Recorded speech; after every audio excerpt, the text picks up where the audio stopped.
Febe, kacamatanya seru bener. Sore Kak Sam. Oke. Iya, Robi, apa kayak kabar, kafe. Robi? Baik, Kak Sam. Kok ada Robi Api? Ini maksudnya Api apa? Oh, sorry Bu, pada Nggak diganti. apa-apa. Oh, jangan diganti dong. Api. Andi, apa kabar, Andi? Halo Pak, apa kabar? Baik, Barusan terima sehat. berita tadi, katanya Kenapa? Maurice Cerullo meninggal hari ini ya. Siapa? Maurice Cerullo. Maurice Soluro. Cerulo. Maurice Salulo meninggal hari ini. Betul ya? Nggak tahu, gua nggak dapat, belum lihat berita, belum sempat buka medsos. Di rame aja di grup lagi ngomongin meninggal, Tapi minta udah tua didoain. ya beliau ya. Emang udah tua sih ya, udah tua banget ya dia. 80 atau 80-an ya? Pak Andi, sejujurnya Maurice Cerulo aku pernah dengar, cuma belum nggak tahu juga siapa, cuman kayaknya terkenal, tapi aku baru lihat evangelis. Maklum, anak baru kemarin. Yang biasa tahu Maurice Cerullo orang tua. Orang yang lain. Jadi boomer ya? Berarti kalau nggak tahu Maurice Cerullo, kamu muda. Kamu tahu Maurice Cerullo, berarti kamu udah tua. Angkatan Rehat Bongke. Angkatan Reinhard Bongke kemarin Angkatan. juga. Mirip. Oh iya, kelahiran 1931, pantas saja aku nggak. Kalau di Indonesia dia sama siapa ya? Seangkatannya. 1931. Stephen Tong kali ya? Oh gitu. Ya, tenis petang. Iya. Stephen Tong. Oke, kita mulai yuk. Ya, iya, Kak Robi, silakan. Selamat sore semuanya. Boleh lambain tangan semuanya nih. Sore. Halo, selamat sore semuanya. Sore. Kita hari ini mau sama-sama belajar lagi di Breaking 2 Event 1 ini. Buat kita sama-sama belajar apa sih yang Tuhan mau. Selama ini Kasam sampaikan, Tuhan tuh maunya hubungan kita sama dia. Dan di Breaking ini berlangsung tuh 1 jam kurang lebih pembelajaran ini.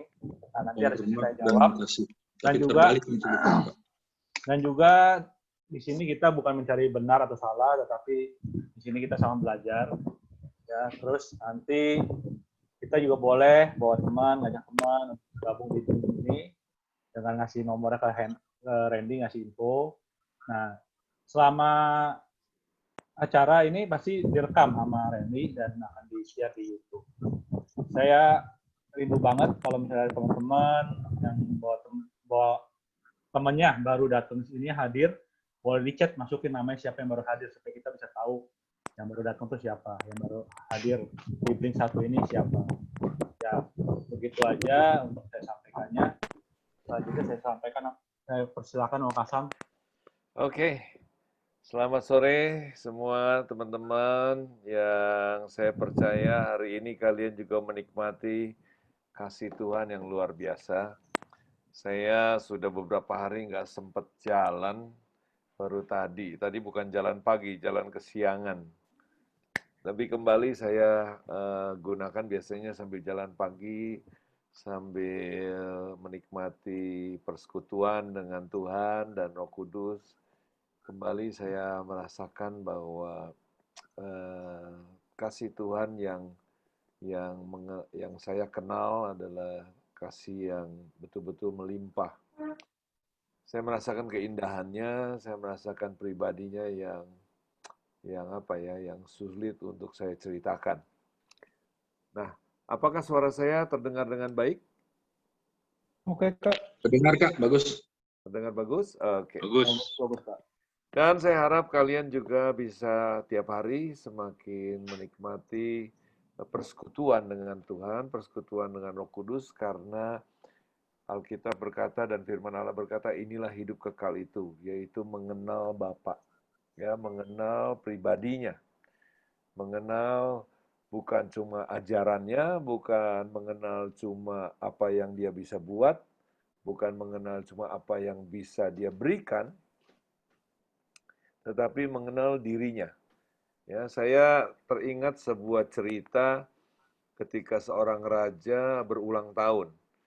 Dan raja ini dia berkata, "Hai menteri-menteri," ini ruangan raja, ada menteri-menterinya ya. Lalu kemudian, wah thank you Mama, thank you. Dan waktu raja berkata kepada menteri-menterinya, "Hari ini saya ingin memberi hadiah karena saya ulang tahun." Wah, biasanya ulang tahun terima tapi dia memberi. Dan hadiah yang saya ingin berikan kepada kalian satu yang istimewa, yaitu apa? Kalian bebas mengambil apa saja yang ada di dalam ruangan istana ini, yang ruangan dalam ini, ya. Wah, langsung belum sempat dikasih aba-aba, langsung menteri-menteri rupanya lupa sama mereka punya jabatan menteri, ya. Ada yang langsung nyamperin, ambil jubahnya raja, ambil kalungnya raja, ambil cincinnya raja, ambil sepatunya raja, ambil meja, ambil tahta, semua ya dibawa, direbut untuk dibawa pulang. Lalu kemudian sampai raja punya baju juga dilepas. Wah, ada bagian tertentu udah nggak boleh dilepas. Setelah bersih semuanya, ada satu menteri yang dari tadi diem aja.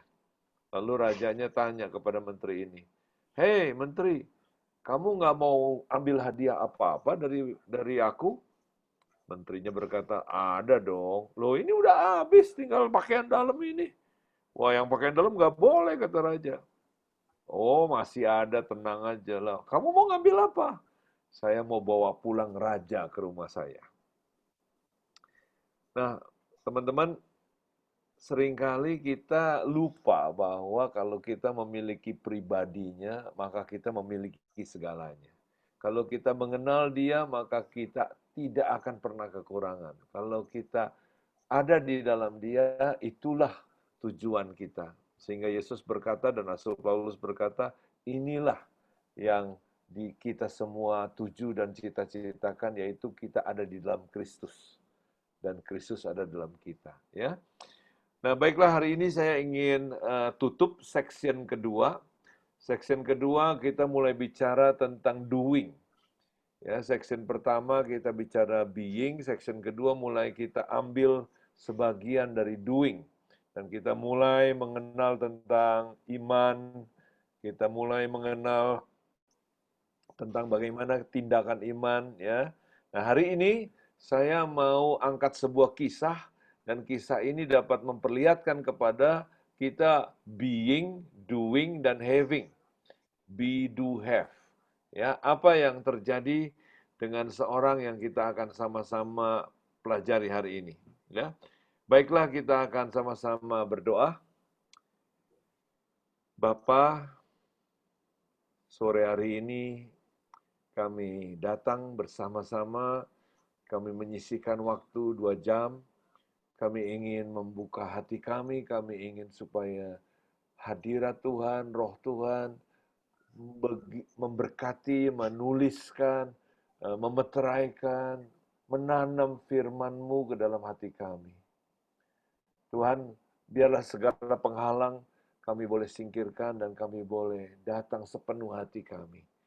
Kami siapkan seluruh perhatian kami siapkan seluruh kehausan kami untuk kami menyambutnya. Biar Engkau pakai hamba-Mu yang terbatas ini, dan Engkau sendiri yang memperlengkapi, supaya Tuhan bebas menyampaikan apa yang Tuhan mau. Kami datang dengan bersyukur, dan bersama-sama kami menunggu Tuhan, Engkau berfirman kepada kami. Dalam nama Yesus. Amin. Teman-teman, saya mau share slide saya. Nah, apakah sudah lihat? Sudah keluar slide Sudah, saya? Kak. Sudah, Kak. Oke. Sudah ya. Udah, Kak. Saya kasih judul telinga, mata, mulut. Nah, 3 hal yang kita semua miliki. Dan dari pelajaran ini kita akan mengerti bagaimana Tuhan mau supaya kita menjadi berkat. Dan Tuhan mau kita bertumbuh, mengenal Tuhan. Ya. Dan salah satunya tujuan hidup kita serupa Kristus. Nah, dalam hidup kita seringkali kita harus sadar salah satu tujuan utama kehadiran kita di muka bumi karena ada yang dititipkan.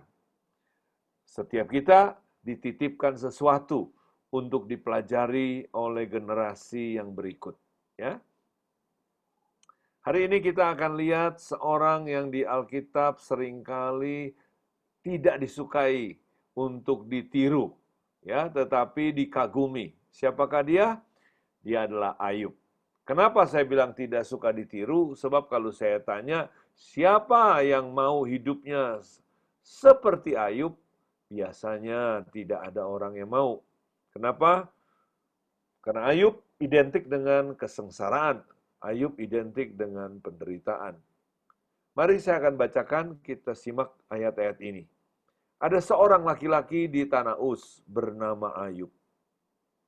Orang itu saleh dan jujur. Ia takut akan Allah dan menjauhi kejahatan. Ia mendapat 7 anak laki-laki dan 3 anak perempuan.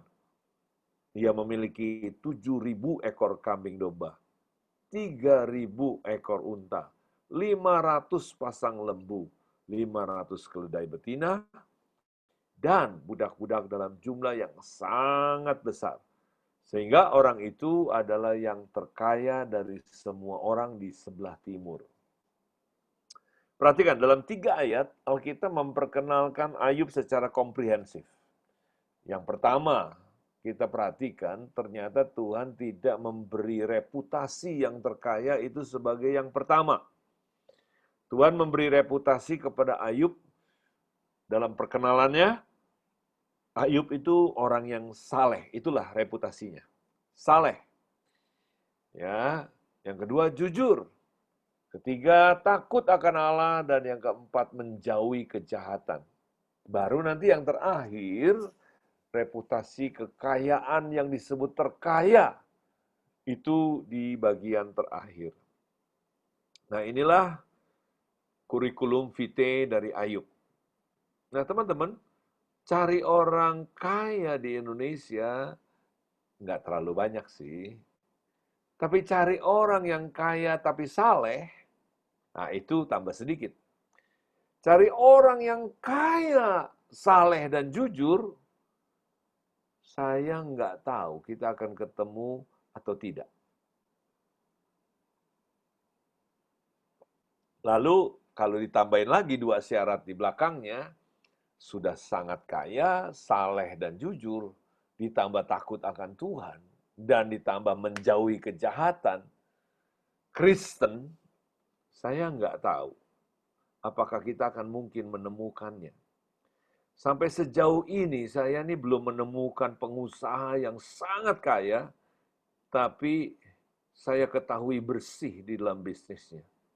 Ini sangat prihatin buat saya.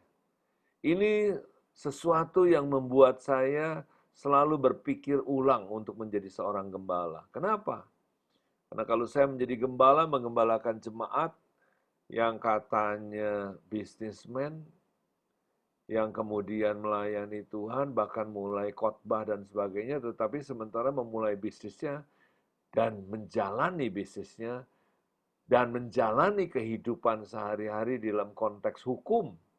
Saya nggak bilang soal masalah saleh di dalam hal norma-norma kekudusan yang kita tidak bisa lihat, tetapi di dalam norma-norma hukum, ya, bagaimana mengurus surat-surat izinnya, bagaimana mereka mengurus pajaknya, dan bagaimana mereka mengurus karyawannya, dan sebagainya.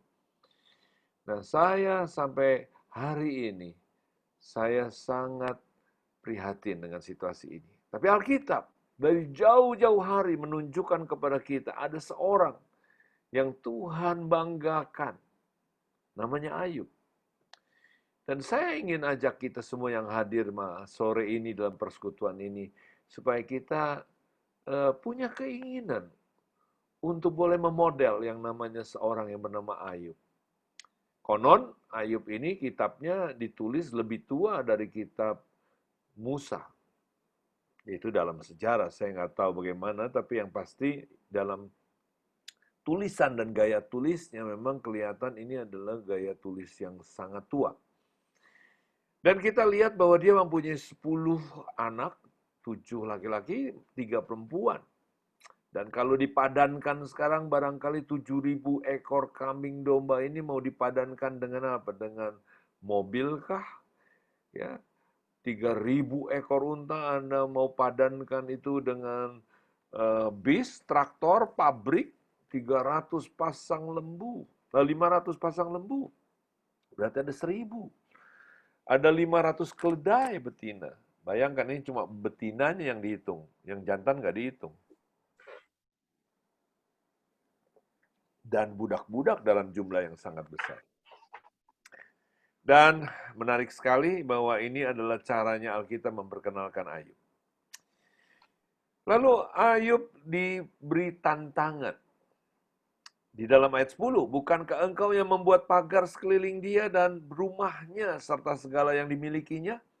Apa yang dikerjakannya telah kau berkati dan apa yang dimilikinya makin bertambah di negeri itu. Tetapi ulurkanlah tanganmu dan jamahlah segala yang dipunyainya. Ia pasti mengutuki engkau di hadapanmu. Ini jawaban dari setan. Ketika Tuhan bertanya kepada setan, apakah engkau mengenal Ayub? Dan mungkin kalau pakai bahasa pasarnya, setan akan berkata gini, aduh Tuhan, siapa yang nggak kenal Ayub? Maksudnya yang disebut siapa ini bukan manusia. Tapi maksudnya setan yang paling coro sampai setan yang levelnya jenderal, pasti semua pernah datang mencobai Ayub, pernah menggoda Ayub, dan Ayub tidak pernah mempan. Ya, setan selalu akan berkata, capek deh kalau udah urusannya ketemu Ayub ini, capek deh, ya sambil tepuk jidat. Nah, lalu karena Tuhan begitu bangga terhadap Ayub, lalu setan mengajukan proposal. Ya tentu aja Ayub itu katanya tahan godaan, tentu aja Ayub ini orang yang sangat saleh, jujur, takut akan Tuhan dan menjauhi kejahatan. Kenapa? Ya kaya. Dia nggak perlu nipu lagi lah, dia udah kaya. Dia nggak perlulah berbuat curang, dia udah kaya. Dia nggak perlu lagi lah yang melakukan hal-hal yang jahat. Kenapa?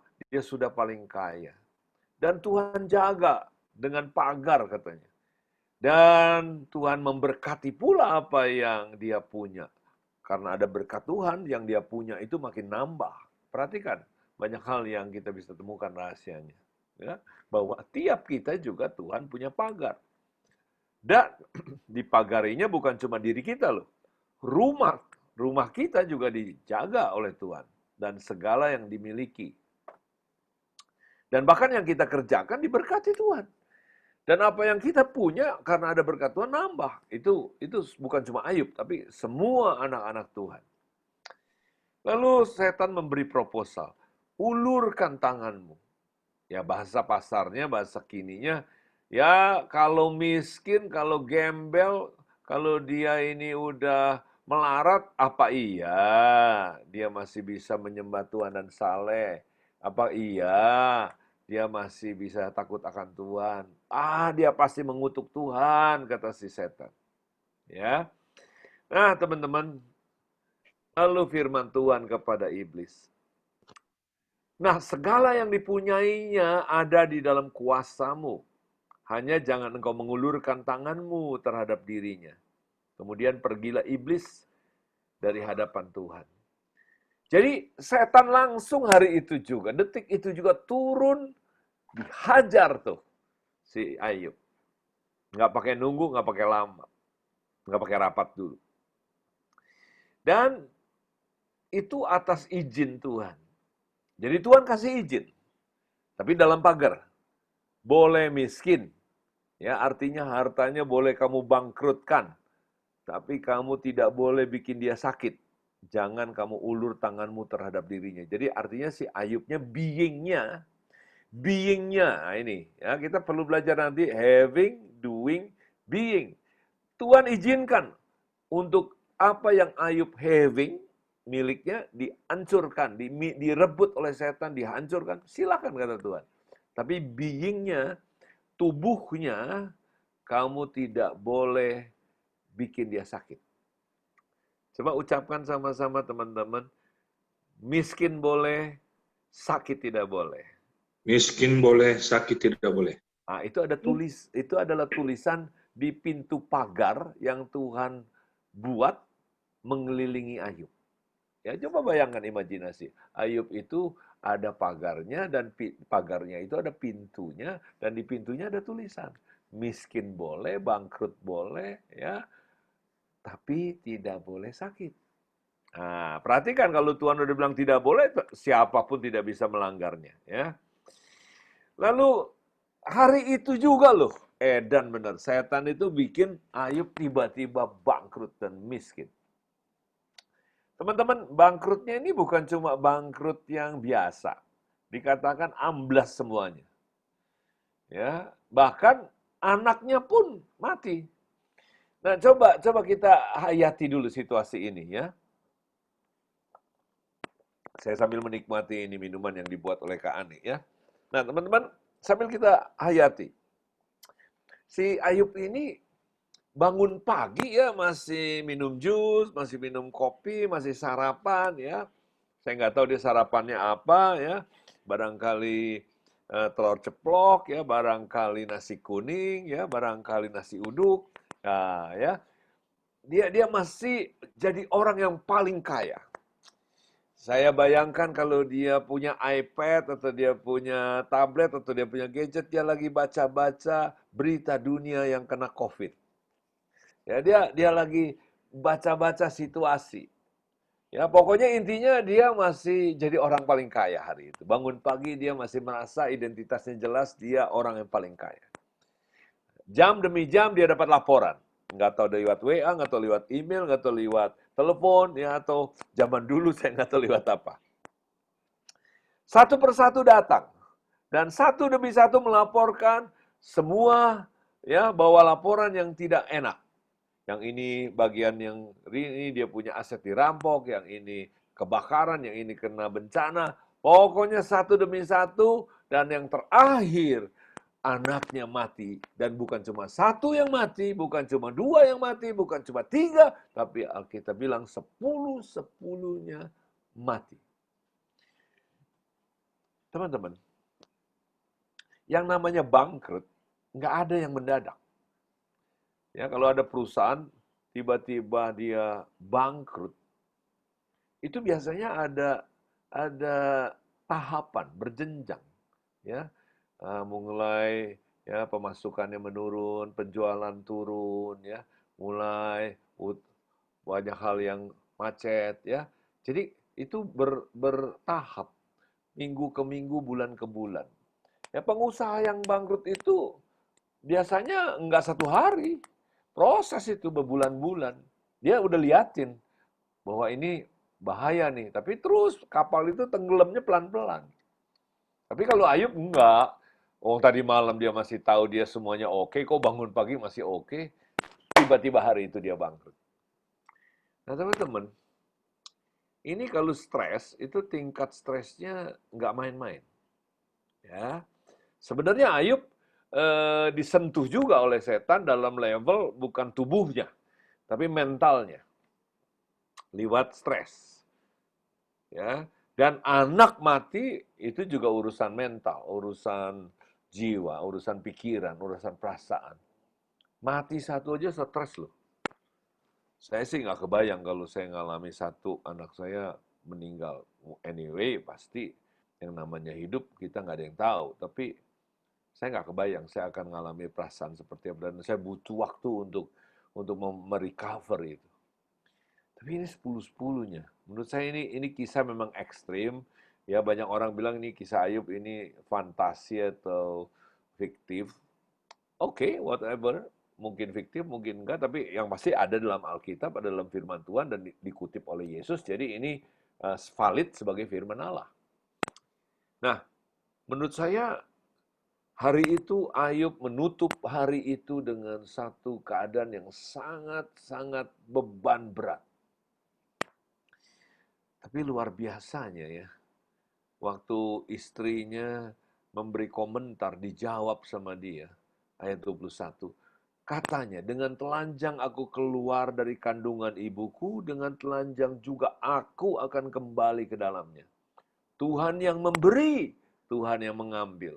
Terpujilah nama Tuhan. Dalam kesemuanya itu, perhatikan, kita baca sama-sama.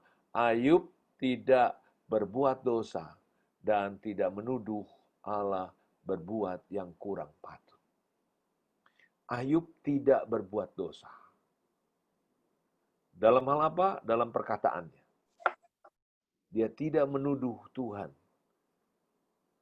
Dan dia membiarkan mulutnya tetap memuji Tuhan. Dia bilang, saya lahir aja telanjang. Kalau sampai sekarang saya udah bangkrut, kan telanjang nih, nggak ada apa-apa lagi. Ini belum rugi katanya, baru pulang modal. Luar biasa ya.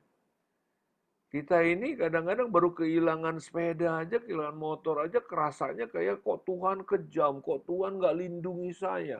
Rumah kebakaran kok Tuhan izinkan. Oh perusahaan bangkrut kok Tuhan, anakmu ini kok engkau biarkan. Padahal kita ini lahir telanjang. Pulang telanjang itu belum rugi teman-teman. Kita tuh baru pulang modal. Ya, tapi Ayub luar biasa loh.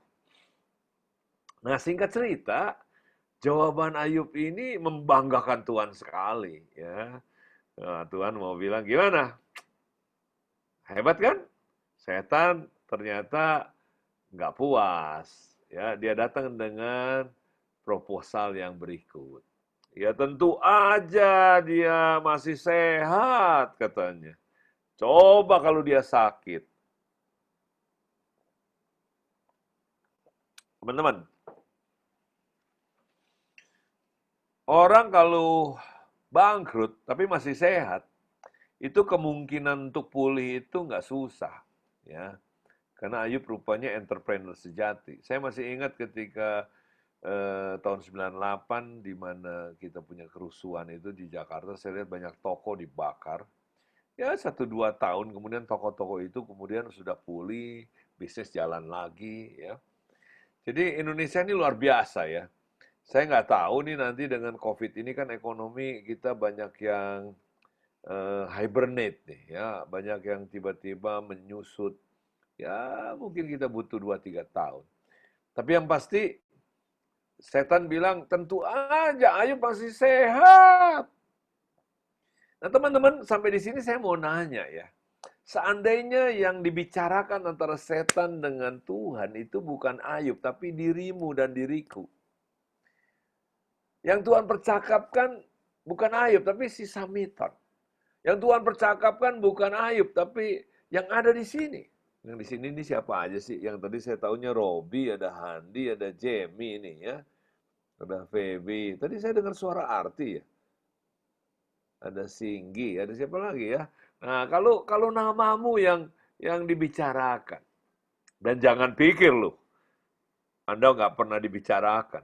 Setan datang selalu dengan sebuah proposal-proposal yang ingin mencobai kita. Jangan pikir setan akan berhenti, jangan pikir. Ya, setan selalu akan datang. Kalau hari ini belum selesai, besok datang lagi dia. Ya, kalau besok pagi belum selesai, sore datang lagi dia. Dia pasti datang dengan berbagai ide, berbagai proposal, berbagai pencobaan. Untuk apa? Untuk menjatuhkan kita.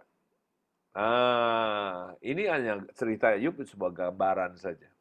Dan jangan pikir bahwa Tuhan akan selalu bilang, weh, gak boleh, itu anakku, jangan disentuh. Loh, dari kitab Ayub, di dalam kitab-kitab tulisan Rasul Paulus dan sebagainya sudah jelas bahwa yang namanya pencobaan itu bukan dari Tuhan, dari setan. Tapi kalau sampai diizinkan, berarti Tuhan tahu bahwa kita sanggup dan dia menyertai kita.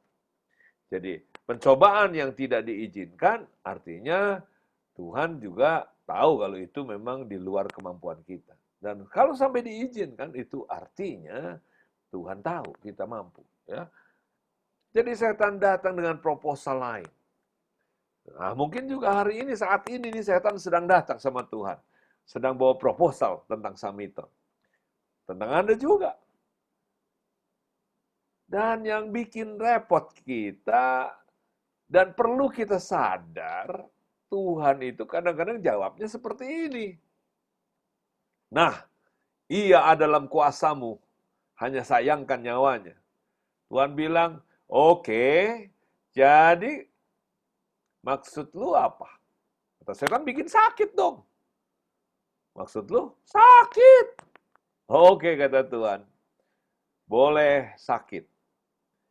Boleh sakit apapun. Setengah mati pun boleh. 3/4 boleh. 7/8 juga masih boleh. 90% mau mati boleh juga. Tapi jangan boleh mati. Tidak boleh mati. Jadi pagar yang sekarang ini diberikan kepada Ayub, sakit boleh, tidak boleh mati. Tadi miskin boleh, tidak boleh sakit. Sekarang diganti itu tulisannya. Disclaimer-nya. Ya, sakit boleh, tidak boleh mati. Hampir mati boleh, koma boleh, titik yang nggak boleh. Ya, jadi Tuhan mengizinkan. Ya, jadi kalau ada ajaran yang berkata Tuhan menjauhkan dan tidak mengizinkan, waduh, lupa baca kitab Ayub dia. Ya, nah ingat, ketika Tuhan izinkan, setan juga nggak pakai nunggu lama, langsung dia kerjain. Dan apa yang terjadi?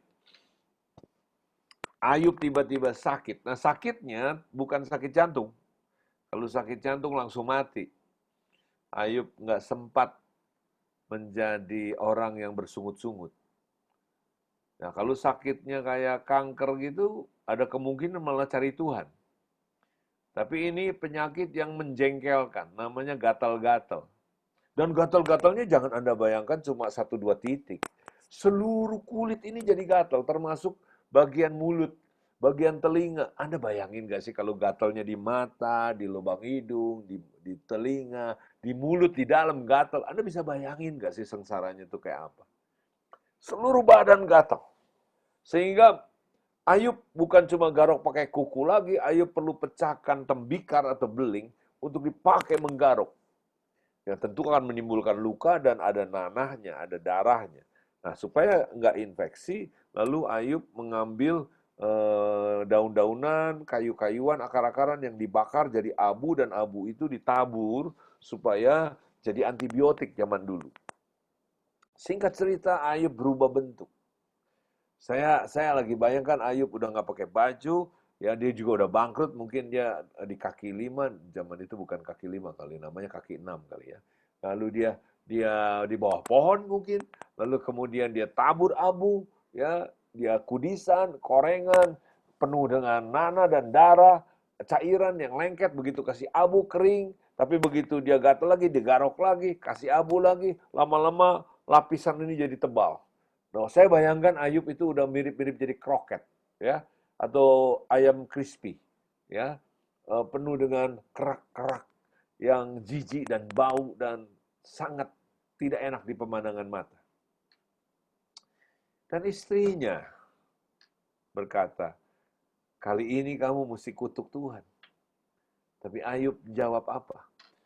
Engkau berbicara seperti perempuan gila, apakah kita menerima yang baik dari Allah tetapi tidak menerima yang buruk? Dalam kesemuanya itu Ayub tidak berbuat dosa. Nah, perhatikan kalimat ini. Dalam kesemuanya ini, baca semua sama-sama. Dalam kesemuanya itu Ayub tidak berbuat dosa dengan bibirnya. Nah, teman-teman, saya mau Anda perhatikan kalimat-kalimat ini karena Alkitab kita luar biasa loh. Makanya saya bilang ini Ayub, kitab Ayub ini benar-benar firman Allah, tapi maksudnya benar-benar firman Allah karena detail-detailnya menunjukkan kepada kita sangat bagus, sangat jelas, sangat konsisten ya. Ayub tidak berbuat dosa dengan bibirnya. So, Tuhan bangga, Tuhan bersyukur, Tuhan sangat senang. Tadi kita baca Ayub pasal 2 ayat 10, tiba-tiba di Ayub pasal 3 ayat 1. Hanya beda 3 ayat. Ada kata sesudah itu. Ayub membuka mulutnya dan mengutuki hari kelahirannya. Apa yang terjadi? Ayub membuka mulutnya. Tadi ada pagarnya, dan pagarnya bilang, sakit boleh, mati nggak boleh. Tapi kali ini Ayub membuka mulutnya dan mengutuki hari kelahirannya. Artinya dia minta mati. Pasal 3 seluruhnya kalau Anda baca, isinya cuma satu. Menyesali dia hidup. Seandainya saya lahir terus mati. Seandainya saya lahir kecemplung di baskom. Seandainya mama saya lagi hamil keserempet onta. Pasti itu. Ya. Seandainya hari kelahiran saya tidak terjadi. Artinya kalau pakai bahasa Jakarta, aduh mending gua mati. Itu bahasa hari ini. Tapi karena Ayub ini bahasanya puitis zaman kuno, jadi pasal 3 ini isinya walaupun kata-katanya mendingan mati aja itu. Tapi karena ini bahasa puisi, indah. Pasal 3 ini indah kalau dibaca. Ya bisa dibuat lagu. Tapi isinya sebenarnya kontennya sangat tidak baik. Ayub minta mati.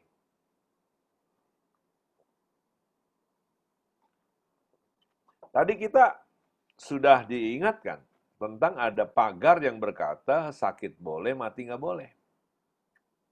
Nah, yang minta mati sekarang Ayub. Jadi dengan lain kata, Ayub membuka pagar dari dalam. Kurang ke sini. Ya, Ayub membuka pagar dari dalam. Kenapa? Karena setan nggak bisa buka tuh pagar. Tapi Ayub bisa buka. Kenapa? Karena mulutnya mengatakannya. Kitab Yakobus berkata, mulutmu itu yang menentukan hidup dan mati. Jadi kalau engkau bilang, gue mendingan mati aja, artinya engkau buka tuh pagar. Walaupun tetap setan tidak bisa membunuh Ayub, tapi Ayub mempersulit dirinya. Nah teman-teman, sejak pasal 3, pasal 4, pasal 5, seterusnya, penderitaan Ayub jadi panjang. Kenapa? Karena Ayub buka pagar. Oke, saya stop dulu sampai situ. Apa yang terjadi sehingga Ayub yang tidak bisa dikalahkan oleh setan manapun, bahkan istrinya pun, yang memperlemah dia dan Ayub tidak jatuh. Tapi apa yang membuat Ayub di pasal 3 gabruk, amblas dia. Untung di pasal 3 ini ada keterangan waktu di ayat 1 tadi. Sesudah itu. Nah, untung ada kata sesudah itu. Jadi kita bisa mengerti apa yang menyebabkan si Ayub membuka mulutnya. Mari kita simak. Pasal 2 ayat 11 sampai 13 ada 3 ayat. Dari sini kita bisa dapat informasi apa yang terjadi sehingga si Ayub membuka mulutnya dan mulai berdosa dengan mulutnya. Tadi 2 kali bangkrut, Ayub tidak berdosa. Sakit, Ayub tidak berdosa. Kok tiba-tiba dia membuka mulutnya? Nah, ini rupanya ya. Ketika ketiga sahabat Ayub mendengar kabar tentang segala malapetaka yang menimpa dia, maka datanglah mereka dari tempatnya masing-masing, yakni Elifas, orang teman, dan Bildad, orang Suah, serta Sofar, orang Naamah. Mereka bersepakat untuk mengucapkan bela sungkawa kepadanya dan menghibur dia. Ketika mereka memandang dari jauh, mereka tidak mengenalnya lagi. Maka menangislah mereka dengan suara nyaring. Mereka mengoyak jubahnya dan menaburkan debu di kepala terhadap langit. Di tengah. Lalu mereka duduk bersama-sama dia di tanah selama 7 hari 7 malam. Besar. Seorang pun tidak mengucapkan sepatah kata kepadanya karena mereka melihat bahwa sangat berat penderitaannya. Teman-teman, 3 ayat ini kita perlu bedah, kita perlu teliti, kita perlu cari apa yang menjadi penyebab.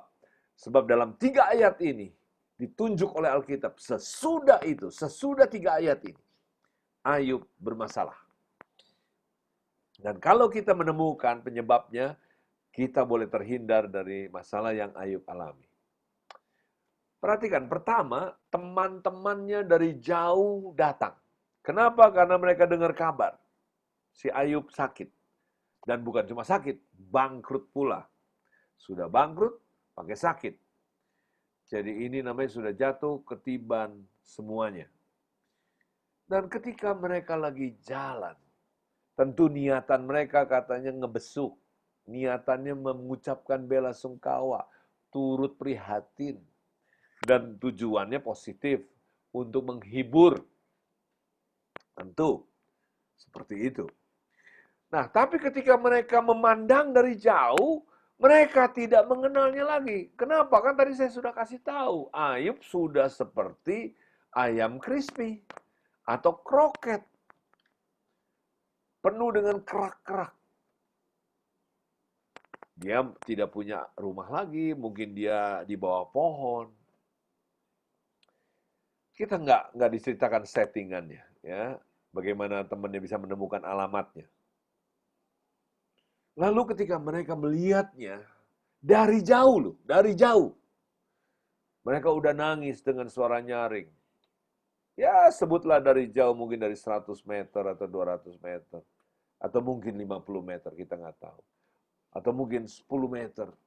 Dari jauh, sementara mereka lagi jalan, mereka udah sobek bajunya. Sambil jalan mereka udah sobek. Nah, menyobek baju itu bukan ungkapan empati ya. Ini ungkapan marah, ungkapan penyesalan, ungkapan sesuatu yang ekspresi dari sesuatu yang nggak terima ya. Lalu mereka menabur debu, dilempar ke langit, dilempar ke langit, dilempar ke langit. Ini adalah ekspresi tidak terima, ya, nggak bisa terima. Ya, kita melihat bahwa ekspresi ini tentunya wajar karena mereka sebagai teman ngelihat kok temen gua Ayub orangnya baik ya, saleh. Apa yang terjadi kok bisa sampai terjadi ini ya? Mereka belum tahu, tapi mereka sudah ekspresikan, mereka punya ekspresi. Lalu kemudian setelah tiba di sana mereka duduk di situ 7 hari 7 malam katanya. Dan seorang pun tidak mengucapkan sepatah kata kepadanya. Ya, karena mereka melihat bahwa sangat berat penderitaannya. Ya, itu keterangan yang kita dapat ya. 7 hari 7 malam nggak mengucapkan sepatah kata, ini sebagai ungkapan hiperbol ya.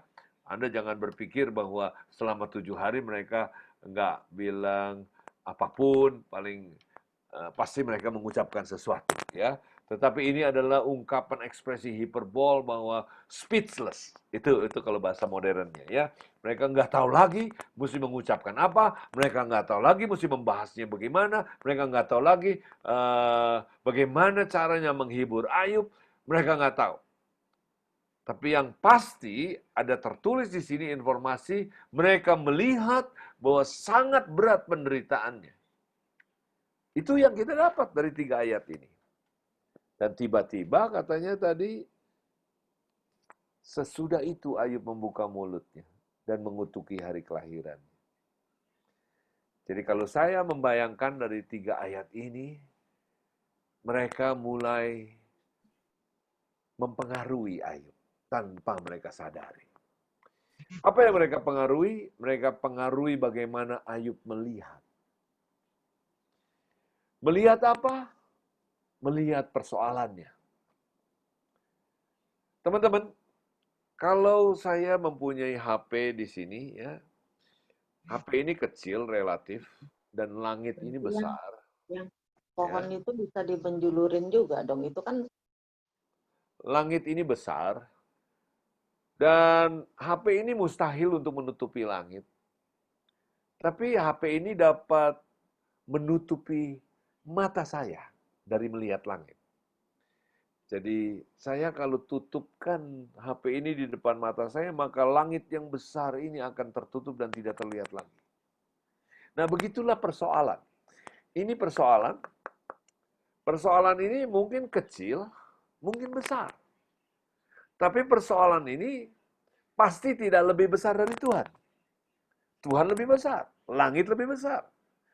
Tapi persoalan ini kalau kita fokus dan kita biarkan dia menutup mata kita, maka kita tidak lagi melihat Tuhan. Kita tidak lagi melihat rencana Tuhan. Kita tidak bisa melihat kehadiran Tuhan. Karena kita melihat betapa besar penderitaannya, betapa berat penderitaannya. Ini persoalan, betapa besar persoalan saya. Nah, teman-teman, saya dapat informasi dari ayat 13 bahwa Ayub terpengaruh dari cara melihat. Sehingga Ayub yang tadinya masih bisa melihat adanya Tuhan, melihat kehadiran Tuhan, tiba-tiba kedatangan temannya, Ayub tiba-tiba tidak bisa melihat Tuhan lagi, tidak bisa melihat rencana Tuhan lagi, dan Ayub hanya melihat penderitaannya yang memang harus kita akui memang amat berat. Nah, teman-teman, jadi mau kita simpulkan apa? Apakah 3 teman ini jahat? Jelas enggak. Tapi rupanya kita juga perlu sadari bahwa kita sering bisa dipengaruhi oleh orang lain. Sehingga apa yang kita lihat, apa yang kita pahami tentang sesuatu dan maknai sesuatu, itu bisa dipengaruhi oleh orang lain. Ayub tadinya bisa memaknai bahwa saya lahir telanjang, pulang telanjang, oke. Dan kalaupun saya sakit, dia berkata, sakit memang gak baik. Lalu dia punya makna. Masakan aku terima yang baik dari Tuhan, masakan begitu aku gak baik, aku mau menyalahkan Tuhan. Ayub masih bisa memaknai. Tapi begitu ketika kedatangan temannya, tiba-tiba Ayub lumpuh dalam cara memakna. Atau bukan lumpuh, tetapi memaknai dengan cara yang salah. Nah, ini adalah pembelajaran pertama yang kita sebut dengar, lihat, dan ucap. Telinga, mata, mulut. Jadi rupanya si Ayub mendengar dari kata-kata temannya. Mungkin teman-temannya akan bilang gini, mungkin bisik-bisik. Kalau gue sih nggak tahan. Kalau gue kayak Ayub, gue nggak, mendingan mati aja. Mungkin mereka bisik-bisik, mungkin supaya nggak terdengar oleh Ayub. Tapi Ayub bisa mendengar. Atau walaupun tidak terdengar, dari gesturnya, mimiknya, sikapnya, mungkin mereka mengucapkannya tanpa disadarinya, mendingan mati aja. Dan Ayub dengar. Dan karena Ayub dengar, membuat matanya tidak bisa melihat Tuhan, dan tanpa sadar mulutnya mengaminkan. Perhatikan. Mulutnya mengaminkan perkataan temannya. Dengan kata lain, dia tidak percaya kepada Tuhan, tapi percaya kepada temannya. Dan ini kita sudah belajar adalah dosa. Dan Alkitab berkata, Ayub berdosa dengan mulutnya. Berdosa artinya apa? Mulutnya tidak mengucapkan kata-kata yang Tuhan ucapkan, tapi mulutnya mengucapkan yang orang lain katakan, yang tidak ada kebenaran. Nah, teman-teman, sampai di sini adalah hal yang menarik untuk kita sadari ada sesuatu yang kita perlu jaga. Jaga telingamu dan jaga matamu dan jaga mulutmu. Ya. Nah, sampai di sini saya pikir kita akan break dulu supaya kita nggak terlalu panjang. Nanti saya akan lanjutkan. Ya, silakan kita diskusi sejenak. Sambil saya bisa minum jus ini, lebih rileks sedikit ya. Ini kita yang datang ini hari ada berapa orang? Ada 26, lumayan banyak ya. Yuk silakan diskusi, tanya jawab.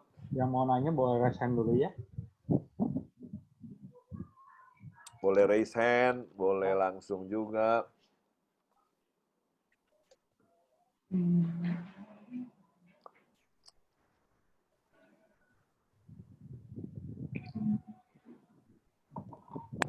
Hari ini ada yang baru juga, Bu Maria Widowati, Kak. Diundang sama Bu Mary. Iya, Ibu, apa namanya Ibu? Maria. Ibu Maria, selamat datang. Saya juga lihat ini ada Lilik, Ibu Lilik. Apakah Ibu Lilik atau Pak Tono ini? Kadang-kadang tulisannya Ibu Lilik, tapi yang hadir Pak Tono. Oke, sampai di sini belum ada pertanyaan kah? Anda sudah? Kalau Pak Sam, yuk. Saya mau nanya kalau Siapa ada nih? ayat Siapa mengatakan yang nanya? bahwa Handi. Oke, ya, Handi. Handi. kenapa seakan-akan Ayub dicobai melebihi kemampuannya waktu itu. Padahal ada firman mengatakan kita tidak dicobai melebihi kemampuan kita. Ya, ada yang berpendapat. Tapi kalau Pak Handi sendiri berpendapat apa? Pendapat saya mungkin itu belum sampai pada batasnya, tapi dia sudah mentalnya jatuh dulu. Oke. Jadi kejatuhannya si Ayub dikategorikan kalah oleh Pak Handi karena seolah-olah walaupun itu belum sampai batasnya tapi dia sudah kalah mental. Oke, kita tampung pendapatnya. Silakan yang lain komentar dulu. Atau Pak Handi mau lanjutkan silakan. Ya, tapi pertanyaan saya kedua, ayat yang mengatakan kita tidak akan dicobai melebihi kemampuan kita, semestinya ayat itu berkaitan juga bukan hanya kemampuan tubuh, tapi kemampuan mental juga. Saya percaya bahwa justru kekuatan pasti bukan kekuatan tubuh, karena semua yang ada di tubuh dikontrol di sini, dikontrol di pikiran. Oke. Dan itu valid, itu firman Tuhan, pasti nggak bisa dibantah, ya. Oke. Yang lain silakan. Ada Wandi di sini. Teman-teman yang kalau nggak keberatan, videonya bisa dibuka supaya bisa saling kenal juga kali ya. Karena kita udah cukup lama ada di sini, saya pikir Anda boleh saling kenal dengan teman-teman, apalagi nanti kita ada break up room. Oh, Pak Kogwan lagi nyetir. Ya, kalau yang lagi nyetir atau yang lagi di toilet atau lagi mengerjakan hal-hal yang pribadi silahkan ya. Ada Ibu Grace. Oke. Singgi mau komen kayaknya nih. Yuk. Kasam, saya cuma melihat ini ya Kasam, ulasan aja Kasam, bahwa ternyata di hadapan Tuhan reputasi itu bukan sesuatu yang having ya. Ternyata reputasi di hadapan Tuhan itu adalah identitasnya, karakternya. Karakternya gitu ya.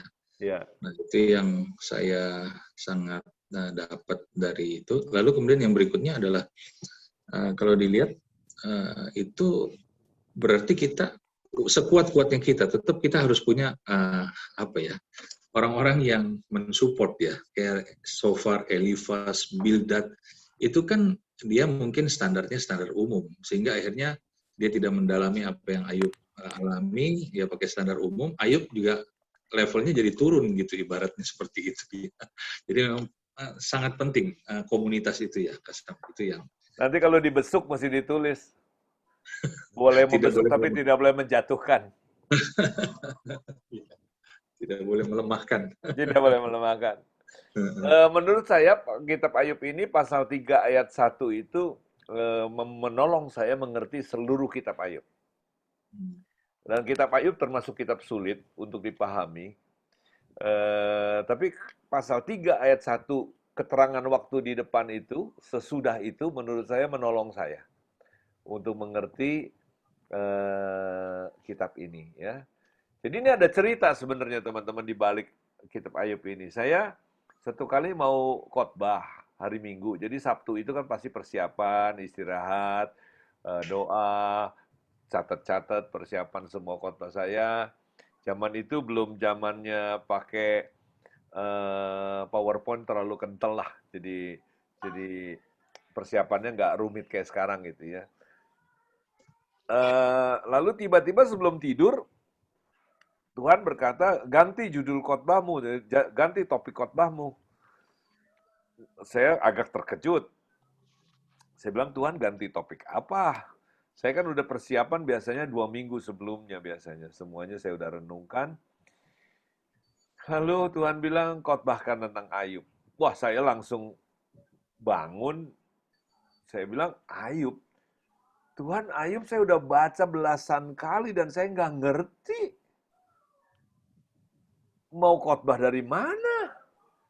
Ya kalau cuma khotbah sekedar ini itu mungkin bisa, tapi saya rasa bakalan nggak confident dan cemplang deh. Tuhan bilang buka Alkitabmu. Saya buka, saya seperti biasa ada buku catatan. Langsung Tuhan tunjukin pasal 1 ayat 1, pasal 1 ayat sekian. Tadi ayat-ayat yang tadi saya suguhkan itu persis yang Roh Kudus bilang seperti ada jari yang nunjukin baca ini, baca ini, baca ini. Saya bacanya lompat-lompat jadinya. Karena kitab Ayub saya udah baca belasan kali jadi relatif saya tahulah big picture-nya. Jadi ditunjukin. Nah pasal 3 ayat 1 Tuhan perhatikan kata keterangan waktunya. Waktu saya baca, astaga rupanya ini. Nah, nanti saya akan lanjutin sama ayat-ayat berikut kepada teman-teman di sini. Sehingga hanya dalam waktu 15 menit. Karena waktu itu udah larut ya, saya udah bilang Tuhan udah ngantuk nih. Hanya 15 menit. Saya langsung tercerahkan dengan kitab Ayub. Terus saya tidur dengan senyum-senyum. Saya bangun, besok saya khotbahkan. Itu terjadi jauh sebelum saya bermasalah. Dan kitab Ayub ini termasuk baju pelampung. Kalau di pesawat kan ada apa namanya? Yang kuning-kuning itu apa namanya? Baju Vest. jaket penyelamat ya. Jadi ini termasuk jaket penyelamat saya ketika saya ada di lembah yang gelap itu ya. Jadi begitu ceritanya teman-teman. Kalau nggak ada pertanyaan saya lanjutkan. Ada lagi pertanyaan atau diskusi sedikit? Ya Kak Sam, saya mau nanya boleh? Boleh dong, ditunggu dari tadi. Kak Sam, saya mau nanyakan di Ayub pasal yang pertama itu kan diuraikan bahwa Ayub ini kan seorang yang saleh. Terus tadi yang Kak Sam bilang di pasal yang ketiga itu dan sudah itu menerangkan tentang waktu sesudah kejadian yang teman-teman itu datang menerangkan bahwa Ayub membuka mulut dan berkeluh kesah terhadap Tuhan. Dan Kak Sam tadi sempat menyinggung bahwa itu yang membuat penderitaan Ayub jadi panjang karena keluh kesahnya dia. Nah, yang saya renungkan di sini adalah ketika Ayub menerima penderitaan itu, dia kan orang yang saleh, dia tidak berdosa, dia tidak ada hal-hal yang tidak menyenangkan hati Tuhan. Tetapi ketika hanya keluh kesah, kenapa bisa menambah penderitaan? Kalau kita berbicara di mana kasih Tuhan di tengah-tengah itu. Sehingga dia menambah bebannya dia, seharusnya dia tidak tanggung itu sebenarnya, tetapi Tuhan izinkan. Nah, tetapi kasih Tuhan di mana? Sehingga dengan keluh kesah itu menambah panjang penderitaannya. Itu yang saya mau tanya, Kak. Terima kasih. Oke. Jadi bagus sekali Pak Irfan, pertanyaan ini mungkin mewakili kita semua ya. Jadi ketika Ayub minta mati, jadi ini bukan sekedar berkeluh kesah, bukan. Ayub minta mati. Padahal pagernya bilang tidak boleh mati. Jadi Ayub yang minta mati. Nah, di mana kebaikan Tuhan? Tuhan nggak izinkan Ayub mati. Seandainya Tuhan nggak jaga, selesai itu Ayub detik itu. Tapi Tuhan menjaga, walaupun Ayub minta mati, kan tetap Ayub nggak dikasih mati. Ya, nah cuma ibarat nih, saya suka bercanda, kalau kita belum dikasih mati ya, Irfan, udah leher, udah kepotong golok separoh, juga kalau Tuhan belum bilang belum mati, ya nggak mati. Cuma kan nggak enak ya, hidup dengan leher separoh ya. Jauh lebih enak kalau lehernya utuh gitu. Tapi yang bikin leher separoh siapa? Ya Ayub sendiri, bukan Tuhan. Nah, kebaikan Tuhan yang kedua, Tuhan justru jadikan pengalaman Ayub ini jadi ajaran buat kita. Bayangkan Ayub ini nggak tahu berapa ribu tahun yang lalu hidupnya, tapi ajarannya masih, pengalamannya masih jadi ajaran buat kita tahun 2020. Dan ini menjadi ajaran yang benar-benar masih inspiratif, ya. Jadi itu saya bisa jawab. Terima kasih. Ya, kita lanjut dulu ya, teman-teman.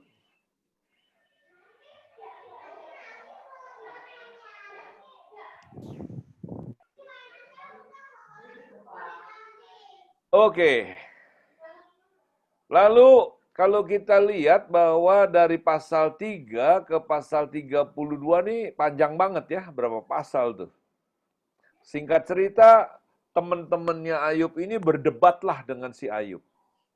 Ya. dan perdebatannya tidak perlu saya bahas hari ini karena akan terlalu detail, tapi saya akan tampilkan strukturnya. Seperti yang tadi saya bilang, ditunjukkanlah ayat-ayat di mana saya jadi paham kitab ini. Nah, setelah dia mulai membuka pagarnya, singkat cerita koneksi antara si Ayub dengan Tuhan itu terputus. Ya, bukan Tuhan yang memutuskan, bukan si Ayub yang memutuskan koneksi. Ya, ibarat nih kalau Ayub baterainya habis, wifi-nya nggak kerja. Tuhan sih udah kirim WA gitu ya, udah kirim message tapi nggak keterima oleh Ayub. Dalam keadaan seperti itu kita lihat kebaikan Tuhan. Tadi Pak Irfan juga tanya, bagus sekali, ini kebaikan Tuhan yang ketiga. Tuhan kirim Elihu. Tuhan kirim Elihu untuk apa? Untuk menyampaikan berita yang dari Tuhan. Elihu muncul dan bertemu dengan mereka. Dan Elihu menjadi orang yang membawa berita yang Tuhan mau sampaikan kepada Ayub, namun tidak bisa diterima karena Ayub lowbat dan Ayub tidak punya kemampuan untuk menerima koneksi dari Tuhan. Nah, 32, 33, 34, 35, 37. Ya, ada berapa pasal itu? Percakapan antara Elihu dengan Ayub. Dan juga ada 3 temannya. Jadi Elihu Bible study lagi. Elihu melakukan bling-bling buat si Ayub. Ya, melakukan pencerahan. Melakukan bling-bling. Sehingga si Ayub ini mengalami pencerahan. Dan 38 ini hasilnya. Hasilnya Ayub mulai terkoneksi. Tahu dari mana? Pasal 38 ayat 1. Maka dari dalam badai Tuhan menjawab Ayub. Artinya Ayub mulai bisa menangkap jawaban. Ayub mulai menangkap signal dari Tuhan. Dan Ayub mulai bisa mendengar suara Tuhan. Ingat di Sahabat Bling ini saya mengajari, mendorong Anda bersekutu dan mendengar dan ngobrol dengan Roh Kudus. Sama seperti Ayub. Ayub tiba-tiba putus koneksi dan diperlukan Elihu untuk membuat Ayub bisa terkoneksi kembali. Badai pasti berisik, badai pasti gemuruh. Dan suara gemuruh dan berisik itu tidak menghalangi untuk Ayub yang bisa mendengar suara Tuhan yang biasanya tentunya halus. Ya. Nah, teman-teman, ini adalah petanda baik. Artinya Ayub mulai mengalami, tadi dia mendengar suara Tuhan lewat Elihu, lewat orang. Ketika imannya dan ketika pemahamannya, ketika memaknainya sudah mulai terkoreksi, yang tadi dia dengar dari temannya, sekarang dia sudah mulai dengar dari Elihu. Ya, udah ada kemajuan. Lalu dia mendengar lebih banyak dari Elihu. Mulai terus sampai akhirnya terkoneksi. Dan Ayub mulai bisa menangkap suara Tuhan. Kita lihat pasal 40. Kembali dicatat di Alkitab. Maka dari dalam badai Tuhan menjawab Ayub. Ada 2 kali lagi dicatat di Alkitab. Ayub koneksi terus. Ayub mulai sekarang dengar. Tadi lewat Elihu, sekarang langsung. Elihu udah nggak kepake. Jangan tersinggung, jangan merasa tidak berguna Elihu. Itu tugasmu sudah selesai. Teman-teman, Anda hari ini ikut Sahabat Bling. Satu kali Anda nggak butuh saya. Kenapa? Karena Anda sudah terkoneksi sendiri dengan Tuhan. Ya. Dan pasal 42. Kali ini bukan cuma Ayub mendengar, tapi Ayub sudah punya kekuatan untuk bisa berdialog dan menjawab. Pasal 42 ayat 1, Ayub mulai respon. B to B. Dirinya dengan diri Tuhan. Ya, tadinya diri Tuhan mulai berbicara, dia masih lumpuh. Tapi pasal 42 dia mulai respon. Ayat 2-nya. Aku tahu engkau sanggup melakukan segala sesuatu dan tidak ada rencanamu yang gagal. Ini ayat luar biasa ini. Tiba-tiba Ayub berkata, aku tahu engkau sanggup melakukan segala sesuatu dan tidak ada rencanamu yang gagal. Wah, luar biasa. Tiba-tiba Ayub sekarang sadar kalau dia tahu. Berarti tadinya dia tidak tahu. Artinya selama beberapa pasal tadi, saya nggak tahu yang nama berapa pasal itu berapa hari, saya nggak tahu. Tapi selama beberapa pasal itu, kurun dari pasal 3 itu, Ayub sempat hilang kepemahamannya, kesadarannya. Dia sempat hilang koneksi. Ya, dia tidak punya referensi, dia tidak punya keyakinan lagi. Tapi sekarang dia bilang, aku tahu dan aku yakin. Apa yang dia tahu? Bahwa Tuhan sanggup. Sanggup apa? Sanggup menggenapi rencananya. Walaupun dia sudah seperti crispy kroket, ayam crispy kroket yang udah hancur, udah bangkrut, sakit, bau, ditinggal istri, anak mati. Tuhan sanggup. Terlalu kecil buat Tuhan. Tidak ada sesuatu yang terlalu besar buat Tuhan. Aku tahu katanya. Nah, tiba-tiba pemahaman pengetahuan ini jadi penting, teman-teman. Kenapa? Karena kalau Anda tidak tiba di sini, Anda belum akan mengalami perubahan. Ya. Lalu kita lihat ayat ketiga. Dia mengakui firman Tuhan. Karena dia berkata, firman-Mu. Dia mengucapkan ulang firman Tuhan. Ingat, hatimu percaya, mulutmu mengaku. Dia mengucapkan kembali firman Tuhan. Siapakah dia menyelubungi keputusan tanpa pengetahuan? Itulah sebabnya tanpa pengertian aku telah bercerita tentang hal-hal yang sangat ajaib bagiku dan tidak ku ketahui. Dia mengakui bahwa Tuhan itu berdaulat. Dan Tuhan kalau mengambil keputusan dan mengizinkan sesuatu, udah nggak usah digugat lah. Dia pasti melakukan yang terbaik. Nggak usah ditanya, kenapa begini, kenapa begitu, kenapa begini, kenapa begitu. Di mana Tuhan, di mana keadilan. Udahlah jangan tanya, kalaupun Tuhan jelaskan kita nggak akan ngerti katanya. Jadi Ayub menyadari keterbatasannya dan menyadari ketidakterbatasannya Tuhan. Ayat 4. Dia katakan lagi, firman-Mu, dengarlah maka akulah yang akan berfirman. Aku akan menanyai engkau supaya engkau memberitahu aku. Ayub di sini sadar posisinya. Jangan jadi kita nih posisi yang bertanya sama Tuhan. Tuhan kenapa begini, kenapa begitu? Kenapa Tuhan begini, kenapa Tuhan begitu? Ayub bilang, inilah firman-Mu. Tuhan yang akan menanyai kita. Kalaupun ada yang berhak bertanya, itu bukan kita. Sama seperti kalau Anda pegawai, Anda cuma staff, pemimpinmu itu yang minta pertanggungjawaban itu pemimpin, bukan kita. Jangan dibalik. Jadi ini dua prinsip yang tentunya saya tidak akan bahas terlalu panjang, tapi yang pasti Anda lihat bagaimana Ayub menunjukkan perubahan pemikiran dan pemahamannya. Dan ayat kelima, menarik. Hanya dari kata orang saja aku mendengar tentang engkau. Tapi sekarang, mataku sendiri memandang engkau. Tadi kan mulai dari dengar, lihat, ucap. Telinga, mata, mulut. Nah, prosesnya dia bilang gini, karena aku dengar yang salah, aku jadi melihat yang salah. Sekarang, aku nggak mendengar tentang engkau dari orang yang salah. Tapi sekarang aku sudah mendengar dari Tuhan. Itu sebabnya mataku sekarang bukan lagi memandang persoalan, bukan lagi memandang penderitaan, tapi mataku bisa melihat Tuhan. Nah, ini luar biasa, teman-teman, ya. Ini luar biasa. Makanya saya bilang kitab Ayub ini nggak mungkin cuma ditulis sembarang orang ini, ya. Ini diwahyukan oleh Tuhan. Dan ayat ke-6. Oleh sebab itu aku mencabut perkataan. Dan dengan menyesal aku duduk dalam debu dan abu.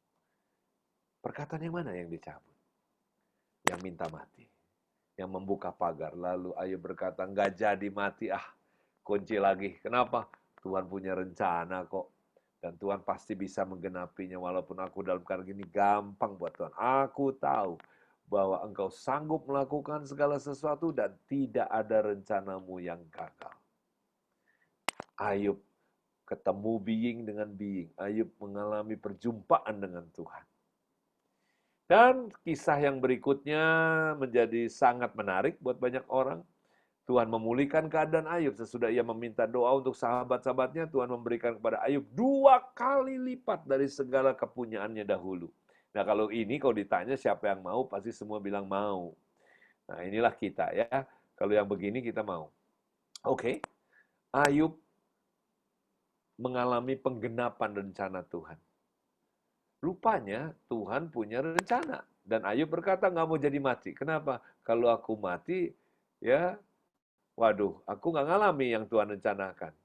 Nah, aku nggak mau mati. Aku cabut perkataan itu. Batal Tuhan, batal. Delete. Ya, aku nggak minta mati lagi. Sekarang aku minta hidup. Dikunci rapat-rapat pagarnya.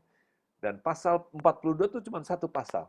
Dari mulai pertobatannya itu, ya beralih dari tidak percaya menjadi percaya, lalu kemudian dia kunci pagar, lalu dia batalkan semua perkataannya, pasal 42 pemulihan terjadi. Apa yang kita bisa simpulkan? Ada hal yang menarik. Kapan Tuhan merencanakan berkat kaya 2 kali lipat?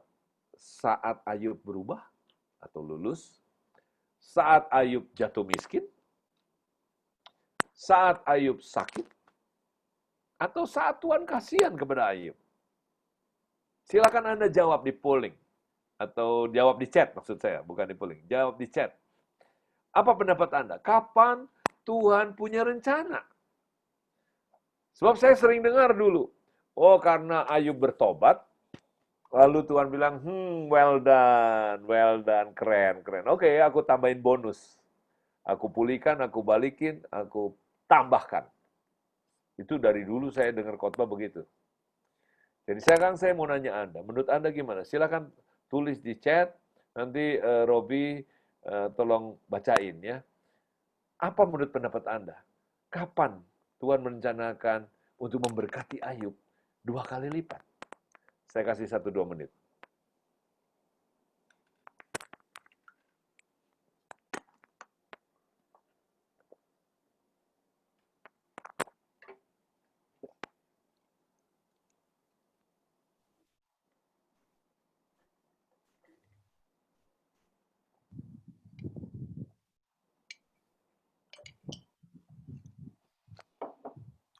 Robi, bisa bacain Robi? Bisa Kak. Dari Bu Mary Kak, saat lulus. Dari Jamie dari awal kayaknya. Nah, kalau Kak Budiarto waktu sakit. Terus Riko saat setelah Ayub memberi kepada sahabat-sahabatnya. Ibu Lilik saat Ayub berubah. Pak Handi sejak sebelum dicobai iblis. Rudi Gunawan sedari awal. Ibu Rahel dari awal. Pak Joy jauh sebelum Ayub mengalami kesengsaraan. Oke. Terus Rahel lagi awal banget. Ini tadi ada Ibu Rahel, ada adik Rahel ini ya. Ada 2 Rahel atau 1 Rahel? Rahel 1 Rahel, Bu. Jangan dua kali jawab dia. Adik Rahel ini. Oh, adik Rahel. Wandi sejak awal. Sandi saat Ayub melewati ujian. Tuhan merencanakannya sejak proses Ayub. Pasal 1 dimulai sejak iblis minta izin. Oke. Arti apa arti? 2 kali lipat saat Ayub being Tuhan bertemu kepada pribadinya, Tuhan atau beingnya Tuhan sebelum Ayub jatuh atau sejak awal. Ini Pak Hoki, Jimmy dari awal waktu kasih izin iblis. Oke. Yoni ya ini ya. Kapan Tuhan merencanakan nanya ya Pak ya? Sejak awal karena berdiri Tuhan. Oke. Ada lagi? Masih banyak nih Kak. Masih banyak lagi. Oke, cukup dulu. Ya. Ya. Jadi teman-teman, kalau saya sih, pemikiran saya ya, belum tentu paling benar. Kalau menurut saya dari Alkitab beberapa ayat mengatakan Tuhan membentuk kita dari rahim ibu kita. Bahkan katanya kitab Efesus berkata Tuhan telah memilih kita sebelum dunia dijadikan. Tuhan menciptakan kita ini sebelum bumi diciptakan. Jadi artinya apa? Saya lagi pikir bahwa ketika Tuhan menciptakan Ayub, Tuhan sudah ciptakan skenarionya. Skenario bahwa satu kali Ayub akan jadi kaya 2 kali lipat. Kita sebut jangan 2 kali lipat. Ayub akan menjadi kaya dengan jumlah sebesar itu asetnya. Dan kebetulan lagi baru separuh dari aset itu, setan datang. Dan Tuhan bilang, well, kamu pikir rencana Tuhan bisa gagal? Kata Tuhan, oke. Ya, kenapa? Karena Tuhan tahu, Tuhan tidak pernah gagal. Dan kalaupun kayaknya gagal, tapi kan cerita belum selesai. Ya. Kenapa? Karena Tuhan bilang, bagus juga setan kamu bikin datang ke dalam cerita supaya ada bumbunya. Supaya apa? Supaya Ayub juga bertumbuh. Kadang-kadang kalau nggak ada sparring partner, ya kita kadang-kadang kurang bertumbuh. Jadi apa yang pertumbuhan yang Tuhan inginkan dari Ayub? Bukan keuangannya. Yang Tuhan mau, Ayub bertumbuh mengenal Tuhan. Nah kalau saya lihat, bahkan rencana Tuhan buat Ayub bukan cuma kaya 2 kali lipat. Bahkan menurut saya rencana Tuhan yang buat Ayub itu adalah supaya ceritanya Ayub ini menjadi pembelajaran sampai nanti Yesus datang, bahkan sampai kekal. Kenapa? Karena kalau ditanya sekarang harta Ayub ada di mana? Nggak ada yang tahu. Jadi harta Ayub, saya nggak yakin itu menjadi tujuan hidup. Tapi itu jadi kendaraan saja. Ya, kendaraan saja. Jadi Tuhan mau Ayub itu menjadi sarana belajar kita dan bahkan Ayub itu memperlihatkan kepada kita banyak prinsip-prinsip di situ. Nah, tentunya kekayaan itu menjadi kendaraan dan alat peraganya. Nah, itu sebabnya teman-teman jangan pernah curiga dengan Tuhan ya. Jangan pernah kita ini berpikir ini dan itu. Kita nggak tahu. Kenapa? Karena Tuhan yang punya grand skenario-nya.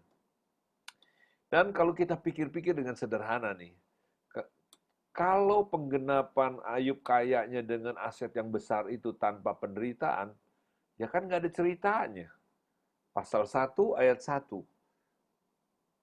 Bla bla bla, Saleh, bla bla bla, ayat ketiga, dia paling kaya, lalu yang keempat, maka dia menjadi kaya 2 kali lipat. Cuman 4 ayat atau 5 ayat sudah cukup. Dan nggak ada yang baca itu kitab. Kenapa? Nggak seru itu. Tapi karena Tuhan izinkan, dan Ayub berproses bertumbuh, dan kita bisa lihat. Dan begitulah hidup kita. Hidup kita juga akan dilihat orang, akan dipelajari oleh anak cucu kita. Bukan cuma soal uangnya, bukan soal suksesnya, tapi bagaimana kita bertumbuh, dan bagaimana Tuhan berdaulat, dan Tuhan bekerja, dan bagaimana Tuhan mau kita mengenal Dia. Nah, inilah kitab Ayub yang saya ingin perlihatkan kepada Anda. Bahwa having itu bukan utama, doing menjadi penting juga, tetapi yang lebih penting adalah being. Ya. Nah, itu hari ini yang saya ingin sharekan kepada Anda semua. Silakan kita diskusi, dan terima kasih tadi yang sudah jawab di chat. Ini saya lihat ada Rudi Gunawan ini. Rudi Gunawan ini dulu anak pelajar saya ini. Hah?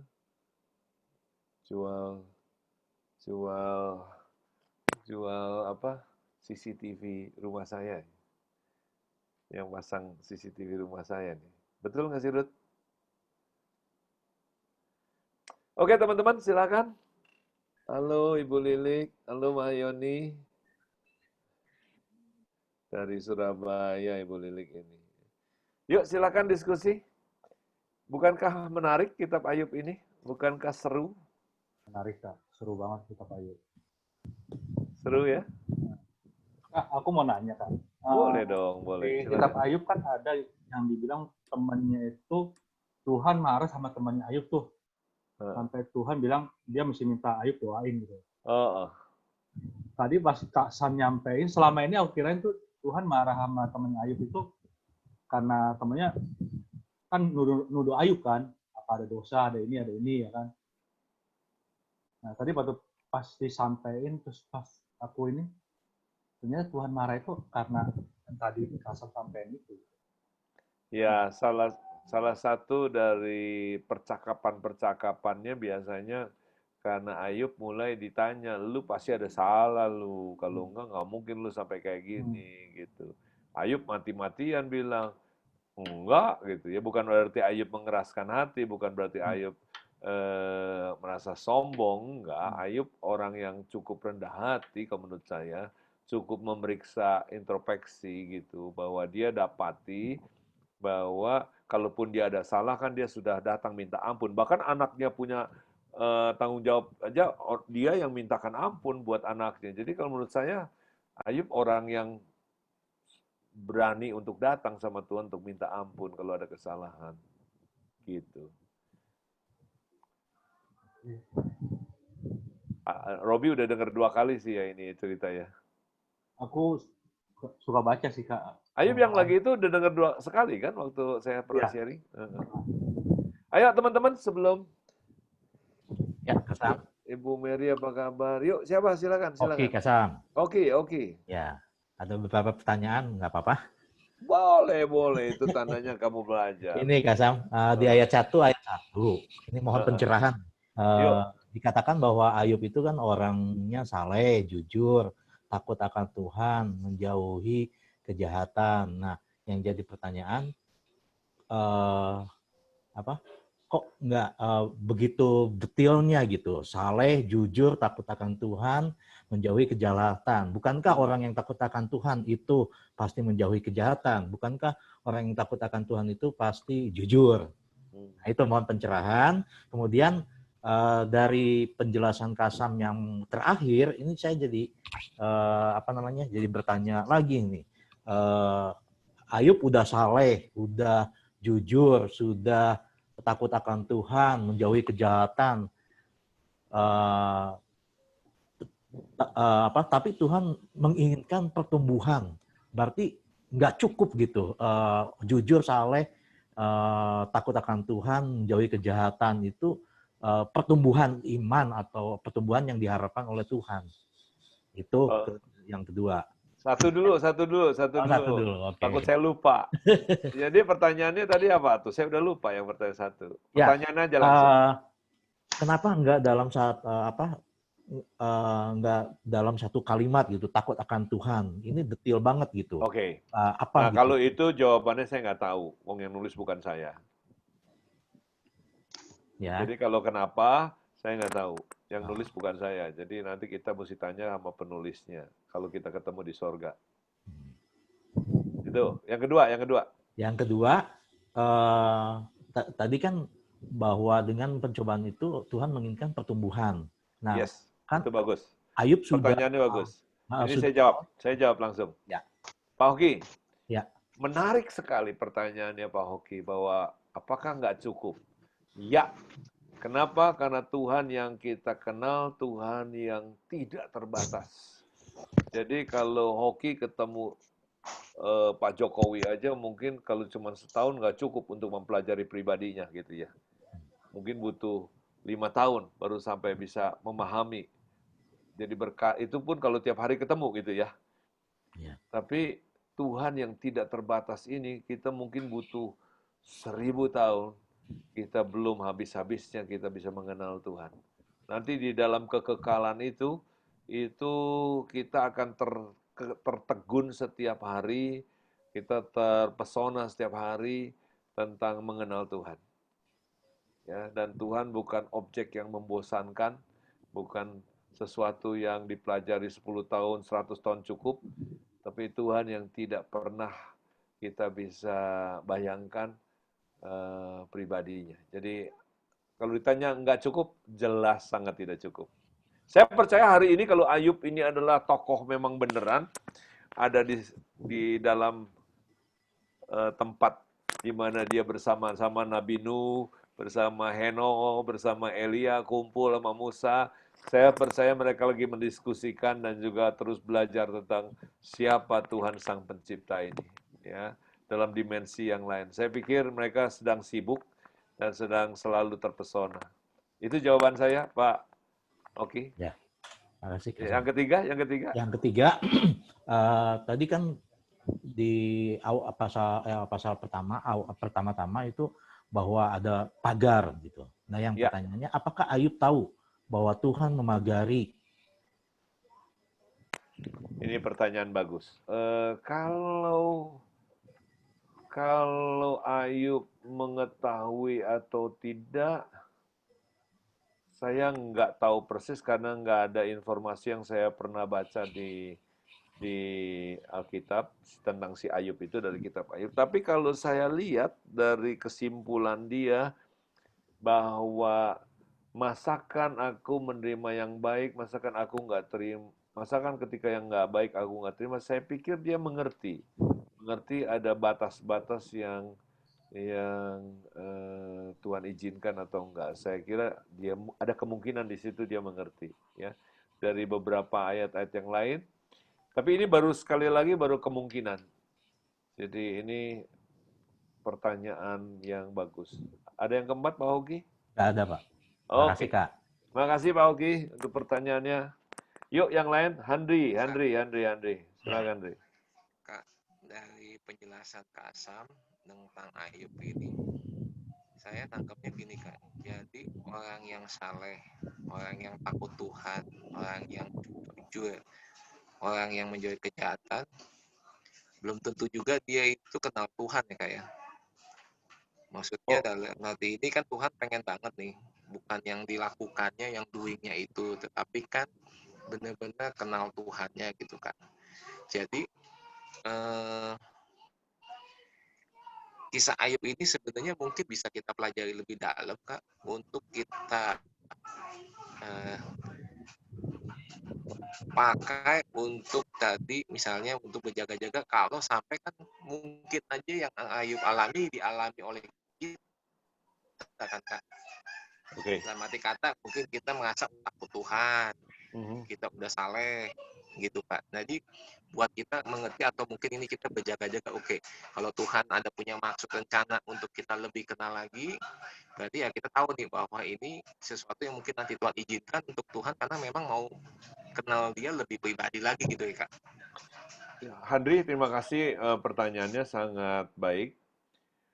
Jadi kalau menurut Kasam sih, kita tidak bisa mengambil kesimpulan bahwa Ayub belum mengenal Tuhan. Kasam lebih cenderung mengatakan Tuhan mau Ayub lebih mengenal. Lebih itu artinya mungkin dia telah mengenal di angka 10, Tuhan mau meningkat ke angka 40 gitu. Ya. Jadi saya kira setiap hari kita bergaul dengan Tuhan seperti Heno dan sebagainya, Alkitab kan bilang mereka bergaul.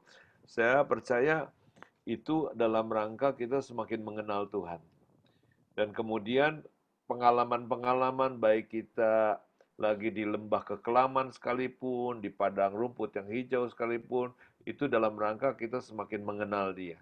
Dalam tiap dimensi yang tentunya akan berbeda hari ini dengan besok, besok dengan hari lusa, besok lusa, saya kira akan beda. Nah, konteksnya si Ayub ini menurut saya sih dia cukup mengenal Tuhan dengan baik menurut saya. Karena kalau enggak sih dalam keadaan bangkrut begitu, kayaknya gue bisa stres sebulan 2 bulan kali, Handri. Perlu minum obat pil itu, pil penenang. Anak mati 10. Perusahaan bisa bangkrut. Bertahun-tahun, Kak. Mungkin bisa bertahun-tahun itu. Iya, itu stres, butuh konseling bertahun-tahun ya, Andri ya. Tapi kalau kita lihat levelnya Ayub ini kelasnya kelas berat ini udah. Dia masih bisa lewat, dan kamu perhatiin nggak pasal pertama itu sama pasal 2 ujiannya dilewatin dalam singkat aja. Iya. Nggak diceritakan detail kan itu. Kelihatannya mudah ya, Kak ya, sama Ayub Iya, ya. iya. Penulis mau bilang bahwa dilewatin begitu aja kesannya. Jadi itu kayak preview kan depannya itu kayak cuman introduction aja. Dan menurut Iya, saya sih dia cukup mengenal Tuhan ya. cukup Dan ya. yang luar biasanya bahwa Tuhan masih mau Ayub lebih mengenal dia. Tapi yang lebih penting lagi ingat bahwa Tuhan mau kita belajar tentang Tuhan lewat Ayub. Nah ini yang menurut saya hebat ya. Kekayaannya udah hilang, nggak tahu ada di mana, tapi kisahnya masih sampai tahun 2020. Iya, Kak. Tapi menarik Luar juga tuh, biasa. Kak, yang sahabatnya itu, Kak, hampir 30 pasal lebih kan, Kak. Lebih Iya. panjang sebenarnya. Kayaknya itu perlu juga bilang apa mungkin kita sebagai orang Kristen atau sahabat mesti belajar juga tuh. Jangan belajar kayak temennya si Ayub kali ya. Maksudnya kayaknya itu 30 pasal sih penting juga buat dipelajari kayaknya. Andri, ini aku pernah khotbahkan di Taman Ratu loh, Andri. Gini. Makanya Kak Sam bilang bahwa males untuk khotbah di hari Minggu karena nggak banyak faedah kalau disampaikan di hari Minggu. Ayo silakan yang lain, kita pakai waktu diskusi. Saya, Kak Sam. Yuk, Yoni. Masih Ya, ulang tahun nggak jadi Yoni? kalau Masih ulang tahun nggak nih? thank you Kak Sam. Yuk. Kalau dari kitab Ayub yang Kak Sam sampaikan itu berarti yang saya tangkap itu being-nya menjadi sesuatu yang penting. Sehingga dengan being yang kesadaran dia memiliki hubungan, identitas dia, itu dia bisa melakukan sebuah proses dan dikembalikan dengan having yang balik lagi. Tapi yang menarik adalah Tuhan selalu punya skenario yang dia percaya itu. Sekalipun di dalam kemahatauan Tuhan, predestinasi Tuhan itu, Ayub juga betul-betul mau menyerah. Ada semacam proses, kalau kita lihat film atau hidup yang datar kan kurang menarik. Ada skenario yang betul-betul membuat jadi sebuah film yang sangat menarik, ada kejutannya, ada kita pikir sudah selesai, tapi ternyata makin limpahnya, makin memuja. Nah, Tuhan itu punya seorang sutradara yang sangat keren dalam kehidupannya Ayub. Tapi kesadaran being bahwa dia ini setelah mengenal Tuhan, saya setuju sama Kak Sam tadi, karena dia begitu respon-responnya sangat menunjukkan dia orang percaya, dan juga iblis kan juga mengeluh kepada Bapa orang ini karena engkau berkati. Nah, artinya sebuah capek katanya, udah capek ya. being-nya itu sudah sangat keren. Jadi being itu betul-betul menjadi sebuah fondasi kesadaran dia benar dan dibenarkan, dan kemudian dia melakukan doing-nya itu sebuah akibat dari being yang benar gitu. Sehingga ujung-ujungnya having-nya itu bukan sesuatu yang menarik lagi, itu pasti. Kira-kira seperti itu Kak Sam? Iya. Yoni, rencana Tuhan buat Yoni belum tentu sama seperti rencana Tuhan buat Ayub. Bisa juga 4 kali, bisa juga 10 kali, bisa juga enggak 1 kali gitu ya. Belum tahu. Tiap orang beda. Jadi jangan kita klaim bahwa kalau Ayub 2 kali, kita juga mau 2 kali. Come on, kita bukan penulis ceritanya. Tiap orang ada jalan cerita yang sudah ditulis oleh sang sutradaranya. Tapi kalau kamu sebagai seorang jurnalis, sebagai seorang pelaku seni, kalau kamu udah bisa ngelihat gini, kamu pasti mengagumi banget.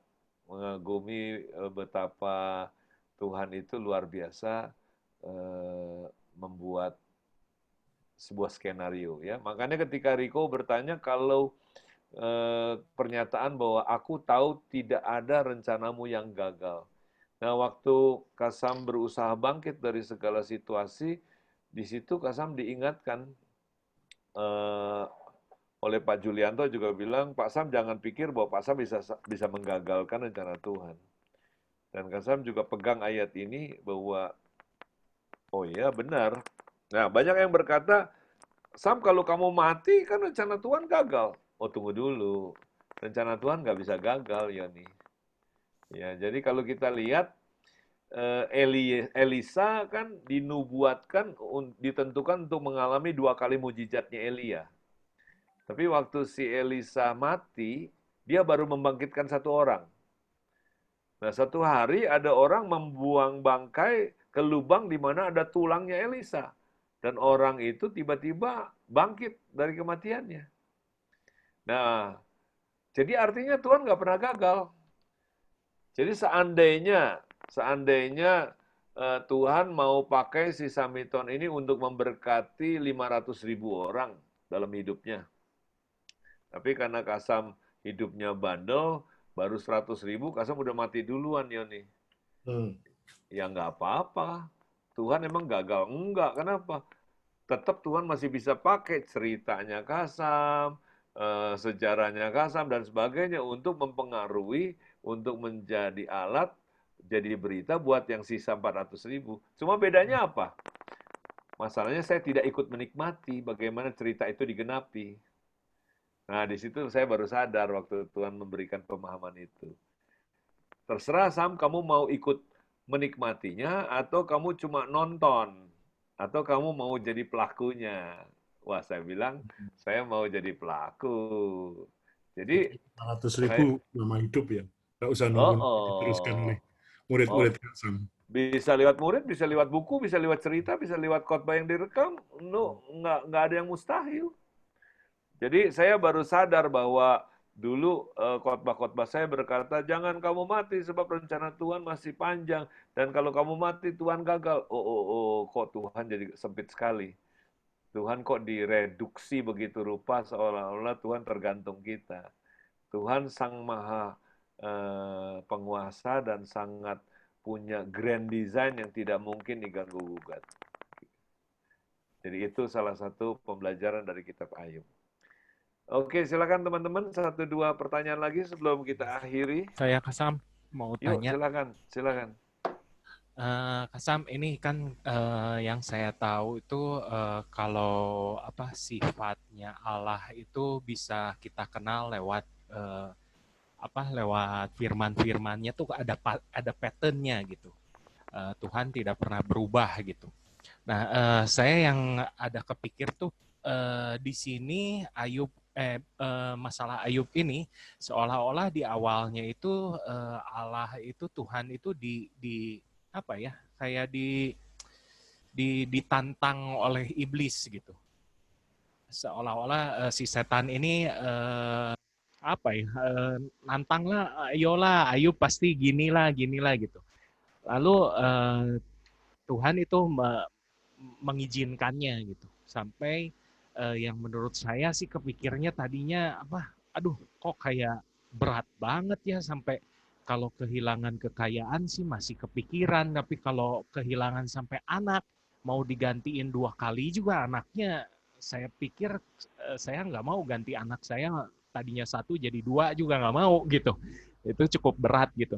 Tapi di kejadian lain waktu Yesus dicobai itu benar-benar tantangan si iblis itu kayaknya ditepis seolah-olah lu ngapain sih, lu gua jawab pakai firman juga udah nggak bisa apa-apa gitu. Maksudnya Tuhan tuh di sana nggak mau mengikuti permainannya si iblis gitu, nggak mau mengikuti si setan itu. Gimana Kasam, menurut Kasam itu ada sangkut pautnya nggak, gimana gitu?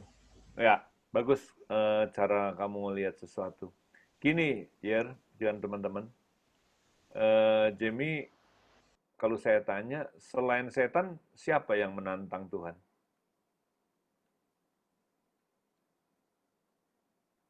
Nggak ada kan?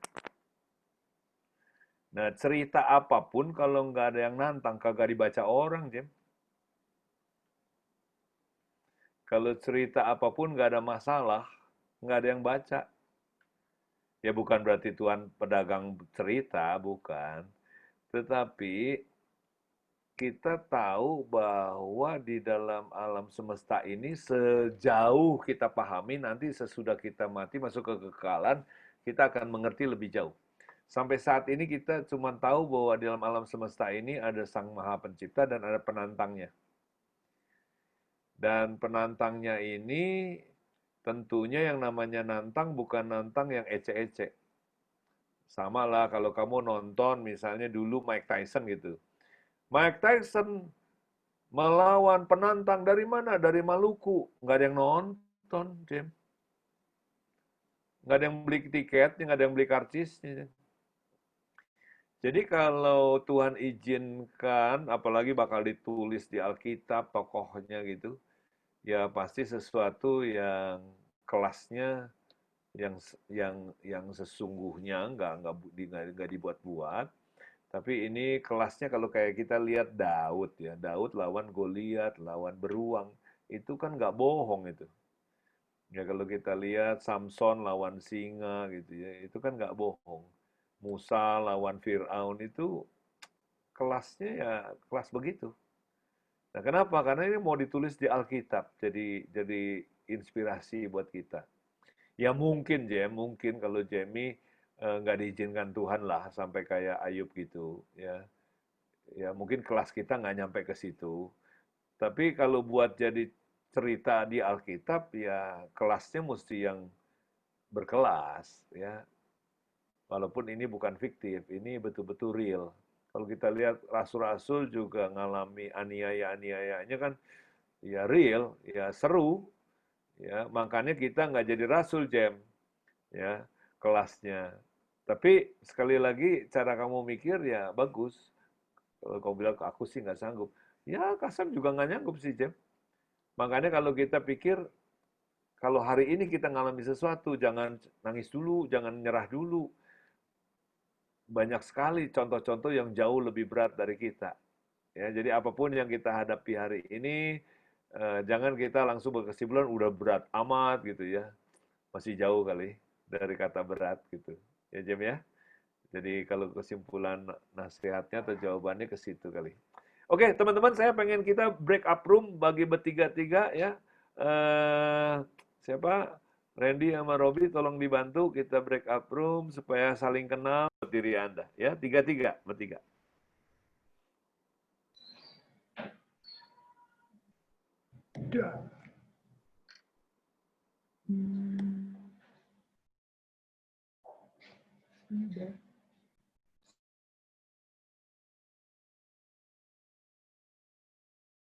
Gitu ya. Gitu, Kasam.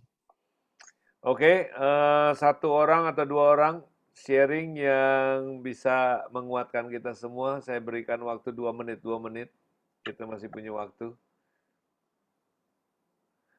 Riko pernah dengar berapa kali, Riko? Saya coba, Kak Sam. Iya. Dipotong dulu sama Budi. Iya, takut lupa. Senior Jadi, dulu, Kak Sam senior. Lebih banyak ya umurnya ya. Jadi tadi saya sharing sama Pak Handi, sama Febe, itu baru 1 poin doang sih. Sebenarnya saya banyak sekali gambar di kertas saya.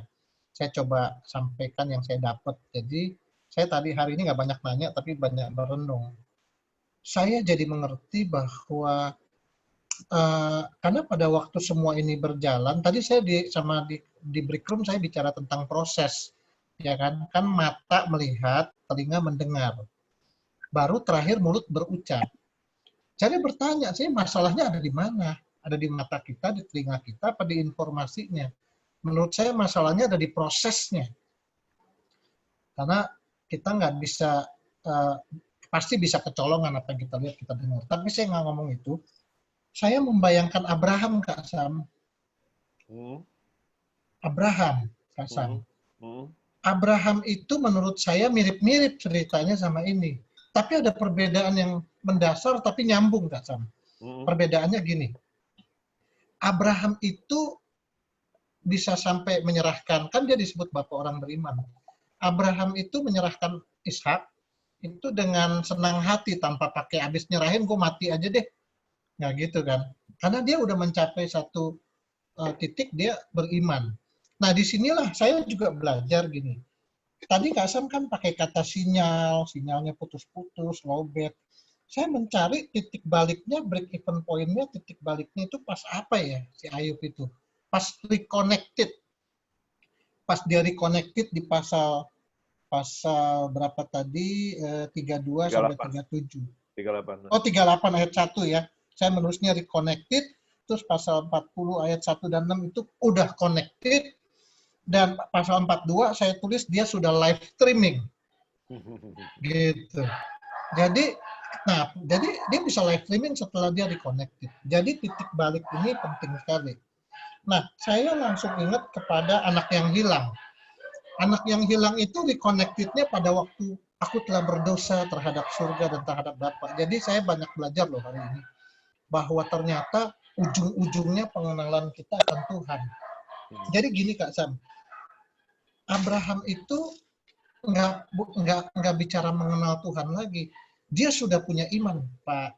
Sorry ya, saya jadi kayak ngajar nih, cuman sharing doang ya. Jadi kalau Abraham menurut saya dia udah mencapai level iman. Nah, kalau saya sempat mikir gini, Abraham enak ya diminta, dikasih instruksi jelas, tolong lu serahin anak lu. Kalau Ayub kan nggak dibilangin dulu kayaknya. Tiba-tiba dia kayak dipaksa gitu loh. Kayak dipaksa dia. Tapi kalau Abraham enak ditanya. Nah, kenapa? Dia levelnya udah sampai iman. Tapi kalau Ayub ini saya belajar bahwa seperti Kasam bilang, Tuhan sedang ajar dia untuk satu isu yaitu pengenalan akan dia lebih dalam. Kalau Ayub udah, pasal 40, pasal kan Ayub terakhir pasal 42 ya Kasam ya. Pasal 42 kan ada 2 perikop. Perikop terakhir itu kan kondisi Ayub dipulihkan. Kalau saya bilang itu judulnya adalah Survivor Return tuh Kak Sam. Pasal 42. Survivor Return tuh Kak Sam. Jadi yang acara kita Survivor Return 2 namanya. Jadi gitu, luar biasa sekali. Oke, makasih Budi, makasih. Iya, oke. Yuk, silakan siapa? Riko tadi kita tanya belum jawab. Ayo Rik, lu udah dengar berapa kali, Rik? Dengar kayak tadi utuh sih kali ini Kasam.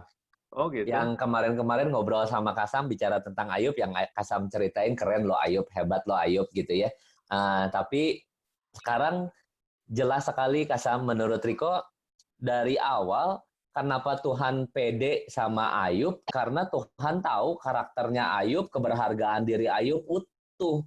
Karena itu dia pede waktu di-challenge sama iblis. Dia udah punya planning yang besar.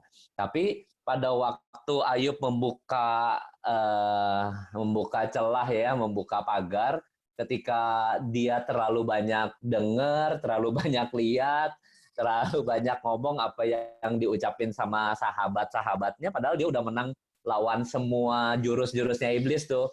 Tapi begitu sahabat-sahabatnya datang, dia lemah, dia nggak berjaga-jaga, dia dengerin, karena ini kan temen gua yang ngomong ya, jadi masuk hati, akhirnya dia menganggap kehidupannya tidak berharga, keberhargaan diri dia selek di situ. Dan akhirnya bersyukur Tuhan baik, Tuhan lewat orang lagi, Elihu, datang sama Ayub, dan waktu Ayub mulai terkoneksi, Tuhan sendiri yang ngomong sama Ayub, dan Riko lihat, ketika orang, manusia, roh kita, terkoneksi dengan Tuhan dan kembali mengenal pribadinya Tuhan, maka si keberhargaan diri kita, karakter kita itu dipulihkan dan utuh. Buktinya dari mana? Buktinya karakter Ayub yang berharga, keberhargaan diri, dia melakukan satu hal di ayat 42, di pasal 42 ayat 10 itu Kasam kasih gambaran, Ayub memberi dalam kondisi keterpuruk, kondisi sebel banget sama teman-temannya, karena gara-gara teman-temannya dia membenci kehidupannya. Tapi di pasal 42 ayat yang ke-10 tadi ada masa di mana Ayub memberi doa buat teman-temannya. Padahal sebelumnya dia juga sebel sama teman-temannya. Nah, ketika Ayub memberi doa kepada teman-temannya, Tuhan memulihkan. Gitu. Jadi Riko bilang, have pattern yang Riko belajar dari Kasam di kitab Ayub ini, Kasam. Thank you. Sangat clear gitu. Analisanya, mauraiannya. Jadi siap untuk dibagikan, Riko, ke banyak orang supaya ini menjadi pattern ya teman-teman, menjadi pattern kita semua sebenarnya, suka atau nggak suka, ini pasti seperti ini. Cuma bedanya pencobaannya belum tentu kita seberat si Ayub ya, jangan kegeeran lah bahwa gua nggak mau, belum tentu juga Tuhan sediain yang segitu ya. Kenapa? Pertandingan yang Tuhan izinkan kita ya mungkin kelas RW juga cukup kata Tuhan kalau model kamu mah katanya gitu ya. Tapi kalau Tuhan bilang yang kali ini kamu model provinsi lah levelnya, wah itu udah mulai lumayan berat gitu ya. Memang Ayub ini levelnya internasional nih kelasnya ya. Jadi tapi kalau kita lihat juga menggiurkan juga ya. Rencana Tuhannya nggak tanggung-tanggung, orang udah paling kaya dibikin kaya 2 kali lipat, nggak tahulah itu majalah Forbes mana yang akan memberikan award ya. Tapi yang pasti sore hari ini saya mau umumkan teman-teman bahwa kekristenan kita jangan berpusat kepada having. Karena having akan hilang. Ya, aku lahir telanjang, pulang telanjang katanya. Tapi biarlah kita berpusat kepada being kita, manusia roh kita, dan biarlah semakin kita mengenal Tuhan, manusia roh kita juga semakin dewasa, semakin kuat, semakin tumbuh, dan biar kita semua semakin menjadi alat Tuhan. Sekali lagi bahwa setiap kita pasti jadi alat untuk diceritakan kepada orang lain, ya. Dan setiap kita punya kelompok yang akan mendapat berkat dari hidup kita masing-masing. Bukan cuma Ayub, ya, Riko punya orang-orang yang akan diberkati lewat Riko, Pak Hoki akan ada orang-orang yang diberkati lewat Pak Hoki, Jamie juga. Biarlah kalian semua yang ada di sini semuanya menggenapi itu, ya. Oke, kita akan berdoa nanti. Robi kalau ada pengumuman silakan. Sekarang juga mau difoto dan kita akan berdoa dulu. Nanti kita akan dengarkan pengumuman sambil kita buka kita punya video, ya. Kita berdoa sama-sama. Bapa di surga, terima kasih. Kami percaya ketika Tuhan menciptakan kami masing-masing, Tuhan punya rencana. Dan ketika berjalan, rencanamu itu hari demi hari makin genap. Dan kami percaya sambil menggenapi rencanamu ada tantangan, ada challenge. Dan bukan cuma kami yang ditantang sebenarnya, tapi Tuhan yang ditantang. Dan kami salah selama ini. Kami berpikir bahwa kenapa Tuhan biarkan, kenapa Tuhan mengizinkan. Tapi sebenarnya sekarang kami lihat, sebenarnya yang ditantang bukan kami, tapi yang ditantang adalah Tuhan sendiri. Dan Tuhan tidak pernah kalah. Dan Tuhan selalu menang. Itu sebabnya hari ini kami dibesarkan harapan kami. Dibesarkan keyakinan kami. Diteguhkan Tuhan. Bahwa kalau Tuhan tidak pernah kalah, maka kami juga tidak akan bisa kalah. Kalau Tuhan tidak pernah gagal, maka kalau kami berjalan bersama Tuhan, kami juga tidak bisa gagal. Tuhan tolong kami. Supaya selama ini kalau kami mencurigai Engkau, kami tidak yakin, kami tidak percaya, kami telah berdosa dengan mulut kami telah berdosa dengan mata dan telinga kami. Ampuni, cabut perkataan ini, kami mau hapuskan, kami mau cabut. Supaya kami mau berkata, aku tahu Engkau sanggup melakukan segala sesuatu. Dan tidak ada rencanamu yang gagal. Saudara-saudara, mari kita ucapkan ayat ini. Aku tahu bahwa Engkau sanggup melakukan segala sesuatu. Dan tidak ada rencanamu yang gagal. Sekali lagi. Aku tahu bahwa Engkau sanggup melakukan segala sesuatu. Dan tidak ada rencanamu yang gagal. Haleluya. Haleluya. Amin. Haleluya. Amin. Kasih kesan. Iya. Oke, kita dengerin pengumuman. Silakan Robi, Bang Randy, dan kemudian nanti kita sambil foto kita bisa kembali ke kegiatan masing-masing. Silakan. Pengumuman nggak ada sih, Kak. Paling minggu depan udah masuk section 3 ya.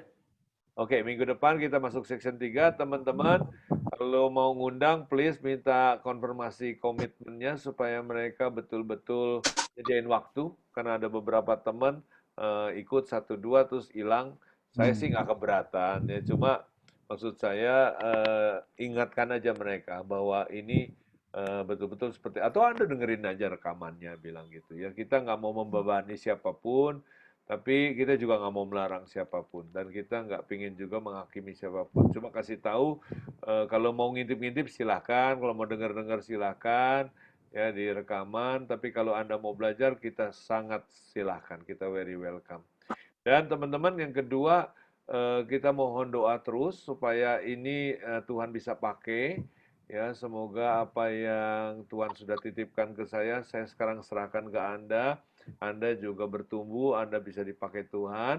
Dan kemudian di section 3, kita mungkin nanti ada 6-8 lesson juga, atau 6-8 minggu untuk kita belajar hal yang lain, lanjutannya. Dan saya tidak membahas banyak semua doktrin, tapi hanya apa yang saya gumuli, apa yang saya pertanyakan, lalu saya terima. Saya bukan ahli Alkitab, jadi saya banyak yang nggak taunya. Jadi kalau ditanya beberapa hal, saya mungkin akan jawab bukannya bercanda, bukan menghina, tapi benar-benar nggak tahu. Jadi kalau saya bilang saya nggak tahu, jadi jangan Anda berpikir saya ini antagonis atau apa. Benar-benar saya nggak tahu. Jadi saya membatasi diri hanya yang saya pahami, yang saya pernah renungkan. Kalau yang saya nggak ngerti, yang saya belum renungkan, saya akan bilang saya belum tahu. Ya, baik, Tuhan berkati teman-teman. Semoga kalian sehat, dipakai Tuhan dan jadi berkat. Ya. Foto dulu ya Kak Sam. Iya, foto dulu yuk. Boleh tuh ya, dikeluarin Supaya semua kita videonya. ingat. Oke. 3,